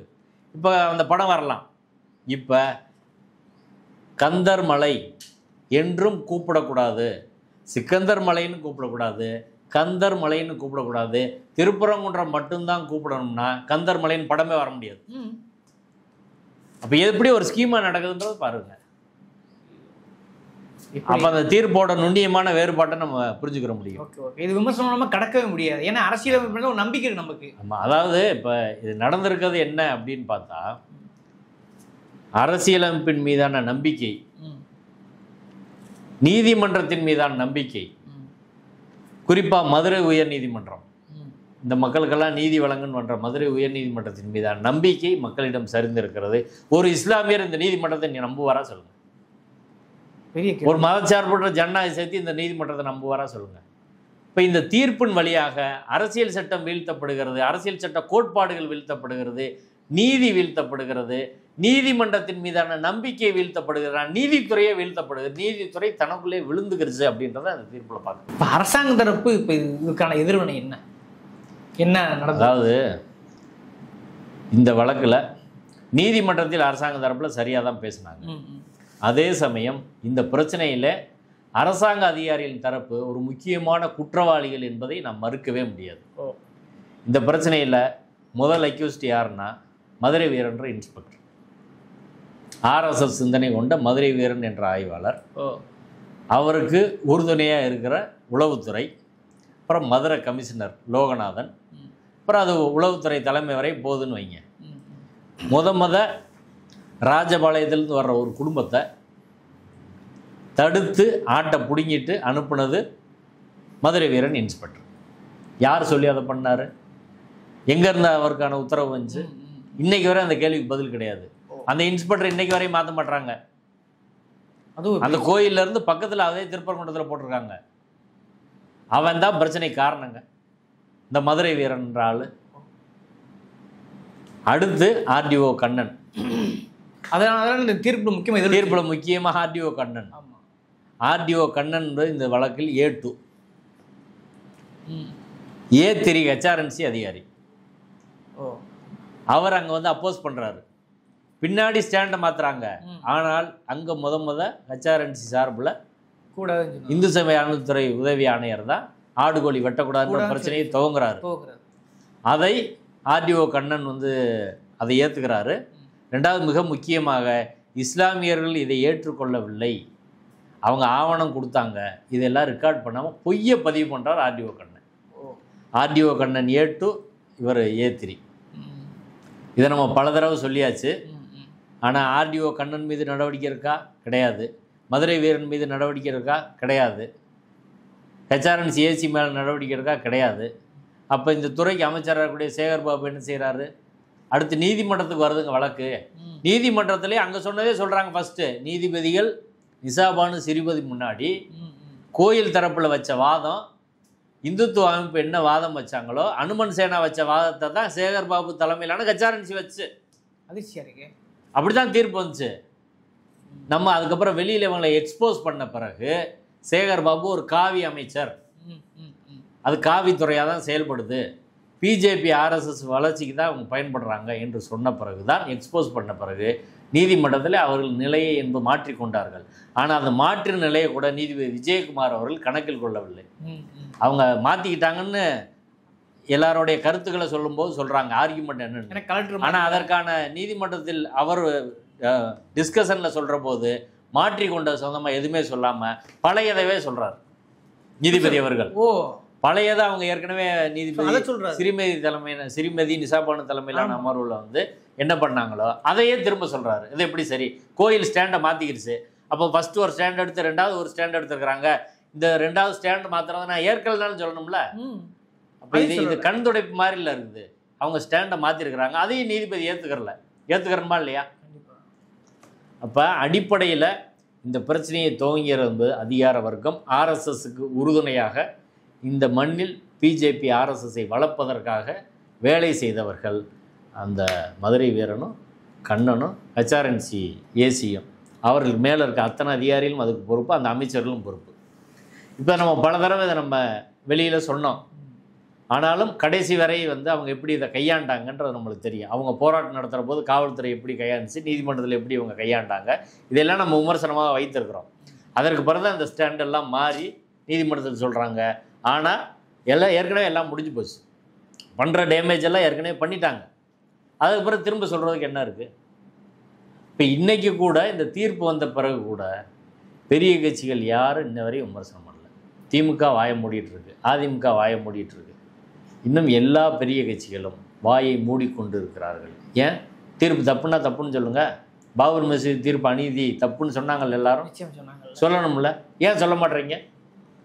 இப்போ இதில் என்ன ஒரு பிரச்சனை? அவங்க மட்டும் இல்லை, அரசு அதிகாரிகள் இதில் மிகப்பெரிய குற்றத்தை இழைத்தவர்கள். எதிர்காலத்தில் இந்த பிரச்சனை பாபர் மசூதி போலவோ பாபா புதர்னின் போலவோ தமிழ்நாட்டின் அமைதியை கெடுக்கக்கூடிய, வளர்ச்சியை கெடுக்கக்கூடிய ஒரு பிரச்சனையாக மாறி வர்ற போது இந்த குற்றத்தில் பங்கு யாருன்னா அதில் முதல்ல போலீஸ் ஆஃபீஸர்லேருந்து, ரெவென்யூலேருந்து, ஹெச்ஆர்என்சிலேருந்து, நீதிமன்றத்திலே அவர்களுக்காக வைத்தவர்கள், கோயில் நிர்வாகத்தில் சொன்னவங்க, இது எல்லாமே சேர்ந்து தான் வரும். சரிங்களா? ஏன்னா காலங்காலமாக உச்சநீதிமன்றம் கூட பாபர் மசூதி விஷயத்தில் தவறு இழைத்திருக்கிறது அப்படின்னு தான் நம்ம பார்க்குறோம். அப்போ அந்த விஷயத்துக்கு உச்சநீதிமன்றம் பங்களிப்பு செலுத்திருக்கு, அலகாபாத் உயர்நீதிமன்றம் பங்களிப்பு செலுத்திருக்கு. இதனால் நீதித்துறையின் மீதான நம்பகத்தன்மை அந்த தீர்ப்பில் தகர்ந்து போச்சு. அதே போன்ற ஒரு நடவடிக்கை தான் இது. உச்சநீதிமன்ற நீதிபதிகள் 5 பேரும் அதுக்கப்புறம் பதவி வாங்கிட்டு போனாங்க. அந்த தீர்ப்பு சொன்ன எல்லாருமே, ஒருத்தர் கவர்னர், ஒருத்தர் எம்பி, அப்படியெல்லாம் அது போச்சு. இப்போ வரலாற்றில் இது என்னவாக பார்க்கப்படும்? இங்கே இவ்வளோ வந்திருக்குங்க, யாரும் இதை பற்றி பேசலை. நானும் பார்ப்பேன், ஓராதாவது இதை பற்றி விமர்சனம் பண்ணி பேசுவாங்களான்னு. ஒரு ஆள் எந்த பெரிய கட்சியிலும் பேசலை. அதே போல் சீனியர் அட்வொகேட்ஸ்ன்னு இருக்கிறாங்க. மதுரை ஹைகோர்ட்டில் நிறைய பேர் இருக்காங்க, மெட்ராஸ் ஹைகோர்ட்டில் இருக்கிறாங்க. ஒரு அரசியல் சட்டத்தை வீழ்த்தக்கூடிய ஒரு தீர்ப்பு, நீதிமன்றத்தின் மாண்பை வீழ்த்தக்கூடிய ஒரு தீர்ப்பு வருதுன்னா ஒரு சீனியர் கவுன்சிலோட ரோல் என்ன? பாபர் மசூதி தீர்ப்பு வந்தபோது துஷ்யந்த் தவேலேருந்து பிரசாந்த் பூஷன், கபில் சிபல், இந்திரா ஜெயசிங் அத்தனை பேர் பேசுகிறாங்க. உச்சநீதிமன்றம் தவறு செய்கிற போதெல்லாம் விமர்சிக்கிறார்கள். நான் மெட்ராஸ் ஹைகோர்ட்டில், மதுரை ஹைகோர்ட்டில் உள்ள சீனியர்களை இதை தவிர வேறு எந்த வேலையும் பார்க்குறதில்ல. அரசியல் சட்டத்தை காப்பாற்ற வேண்டியது உங்களுக்கு பொறுப்பு இல்லையா? நீதித்துறையின் மாண்பை காப்பாற்ற வேண்டியது ஒரு பொறுப்பு இல்லையா? நீதிமன்றத்தை வச்சு தானே பிழைக்கிறீங்க, அதை வச்சு தானே வியாபாரம் பார்க்குறீங்க. அப்படி இருக்கிற போது நீதித்துறையின் மாண்பு கீழே விழுந்தா அதை தூக்கி நிறுத்த வேண்டிய பொறுப்பும் கடமை ஏற்கனவே, அதாவது நீதிபதி சிறிமதி அவர்களின் தீர்ப்பு வந்த போது இதற்கான தீவிரமான கண்டன குரல் எழுந்து எல்லாரும் கண்டிச்சிருந்தாங்கன்னா இப்போ இந்த தீர்ப்பு, விஜயகுமார் தீர்ப்பு அப்படி வந்திருக்காது. அங்கே விட்ட மௌனம். அன்னைக்கும் பேசாமல் இருந்தாங்க, இன்னைக்கும் பேசாமல் இருக்கிறாங்க. அதனால் இந்த விஷயத்தில் திருப்பரங்குன்றம் இந்த பிரச்சனை என்பது எதிர்காலத்தில் தமிழகத்தில் ஒரு சிக்கலான ஒரு பிரச்சனையாக உருவெடுக்க போகிறது. இது ஒரு வரலாற்று குற்றம், வரலாற்று தவறு. இதில் பலரும் இதற்கு பங்கு இருக்குது அப்படின்னு தான் நான் பார்க்குறேன். இது எதிர்கால வரலாறு இவர்கள்லாம் நினைவில் கொள்ளும். இன்றைக்கி வேணால் இந்துத்துவ சக்திகள், சனாதன சக்திகள், இதற்கு ஆதரவாக இருக்க அதிகாரிகள் கொஞ்சம் பேரெல்லாம் மகிழ்ச்சி அடையலாம். ஆனால் என்னை பொறுத்தவரை அது உண்மையான மகிழ்ச்சி கிடையாது. நீங்கள் சுதந்திர போராட்டத்தில் எத்தனையோ பேர் காட்டி கொடுத்தான், துரோகம் பண்ணான், எட்டப்பையும் காட்டி கொடுத்தான், கட்டவன் சிறைக்கு போனால், புலித்தேவன் போனால், எல்லாரும் மருது பாண்டியர்லேருந்து எத்தனையோ பேர் அன்னைக்கு தூக்கில் ஏறினாங்க, வஉசிலேருந்து எத்தனை பேர் போனாங்க. ஆனால் காட்டி கொடுத்தவர்கள் அன்னைக்கு இருந்தாங்க. ஆனால் வரலாறு அவங்களை எப்படி பதிவு பண்ணியிருக்கு, இவர்கள் எப்படி பதிவு பண்ணியிருக்கு, வஉசியும் கட்டபொம்மனையும் எப்படி பதிவு பண்ணியிருக்கு, எட்டப்பனையும் ஆர்எஸ்எஸ்காரர்கள் சுதந்திர போராட்டத்தை காட்டி கொடுத்தவங்களை எப்படி பதிவு பண்ணியிருக்கு, சாவர்கரை எப்படி பதிவு பண்ணியிருக்கு. இப்போ இதே போல தான் திருப்பரங்குன்றம் பிரச்சனை வரலாறு பதியும். நீங்கள் உங்களுக்குள்ள செல்வாக்கை பயன்படுத்தி, அரசு அதிகாரத்தில் ஆர்எஸ்எஸோட செல்வாக்கை பயன்படுத்தி நீங்கள் எப்படி வேணாலும் இதை மேனிப்புலேட் பண்ணலாம். ஆனால் வரலாறு இதை எப்படி பதிவு செய்யும் அப்படின்றத நீங்கள் புரிஞ்சுக்கணும். அதாவது உங்களுக்கு இன்றைக்கி சென்ட்ரல் கவர்மெண்ட்டில் பவர் இருக்குது, ஆர்எஸ்ஓட அதிகார பலம் இருக்குது, ஃபுல்லாக ஊடுருவி இருக்கீங்க. இதையெல்லாம் வச்சு இஸ்லாமியர்கள் மீது ஒரு வன்முறையை திணித்து செலுத்தி மிரட்டி கொண்டு வரீங்கன்னு வைங்க. அந்த வன்முறை என்பது எப்படி பார்க்கப்படும் அப்படின்னா, நீங்கள் ஒரு குழந்தை மீது வன்முறை செலுத்தினா எப்படி இருக்கும்? ஒரு மனைவி வேறு வழி இல்லாத நிலைமை, அவங்க மேலே ஒரு வயதான தந்தை மீது செலுத்துகிற வன்முறை, ஒரு குழந்தை மீது செலுத்துகிற வன்முறை, ஒரு வயதான தாய் மீது செலுத்துகிற வன்முறைக்கு இணையானது தான் இன்றைக்கி ஆர்எஸ்எஸும் சங் பரிவார அமைப்புகளும் அங்கே உள்ள தர்கா நிர்வாகத்தின் மீது செலுத்தக்கூடிய ஒரு வன்முறை. இந்த வன்முறை உங்களுக்கு வேணால் இன்றைக்கி பெருசாக ஜெயிச்ச மாதிரி இருக்கலாம். ஆனால் திருக்குறள் படித்த எல்லாருக்கும் தெரியும், தன்னெஞ்செறிவது பொய்யற்க, பொய்த்த பின் தன்னெஞ்சே தன்னை சுடும் அப்படின்றத எல்லாரும் நினைவில் வச்சுக்கணும். நீங்கள் உங்கள் மனசாட்சிக்கு எதிராக ஒரு பொய்யை இன்றைக்கி நீதிமன்றத்தின் வழியாக அதை சரி என்பது போல் தீர்ப்பாக வாங்கியிருக்கிறீங்க. ஆனால் உங்கள் மனதுக்கு அது தெரியும், உங்கள் மனது சாகிற வரை உங்களை சுடும். அந்த தண்டனையிலேருந்து நீங்கள் தப்ப முடியாது அப்படின்றத நான். இது வெறும் என்ன சொல்ற சட்டமன்ற இது நடந்த தீர்ப்பை மட்டும் வாசிக்க முடியல. இது பல்வேறு கோணங்களில் அலசி ஆராய்ஞ்சிருக்கிறோம். இதை அப்படியே மக்கள் பார்வைக்கு விட்டுடுது. ஏன்னா சுப்ரீம் கோர்ட்டாவது நம்பிக்கையின் அடிப்படையில் தீர்ப்பு கொடுத்து சொல்லணும், இந்துக்கள் பெரும்பாலான நம்பிக்கைனாங்க. ஆனால் இங்கே பெரும்பான்மையான நம்பிக்கை, இந்துக்கள் பெரும்பாலான நம்பிக்கை அப்படின்னு கொடுக்கல. ஒரு குறிப்பிட்ட ஒரு இந்துத்துவ சக்திகளுக்காக அளிக்கப்பட்ட தீர்ப்புங்கிறது ஓரளவுக்கு இன்றைக்கி சொல்லுகிற விஷயத்துலேருந்து பார்க்கும்போது புரிஞ்சிக்க முடியுது. இதையும் அப்படியே மக்கள் பார்வைக்கு விட்டு விடுகிறேன். இந்த கூர்மையான விவாத சொல்ல அறக்களத்துக்காக இவ்வளவு நீண்ட நேரம் ஒதுக்கிறதுக்கு நன்றி சார். நன்றி.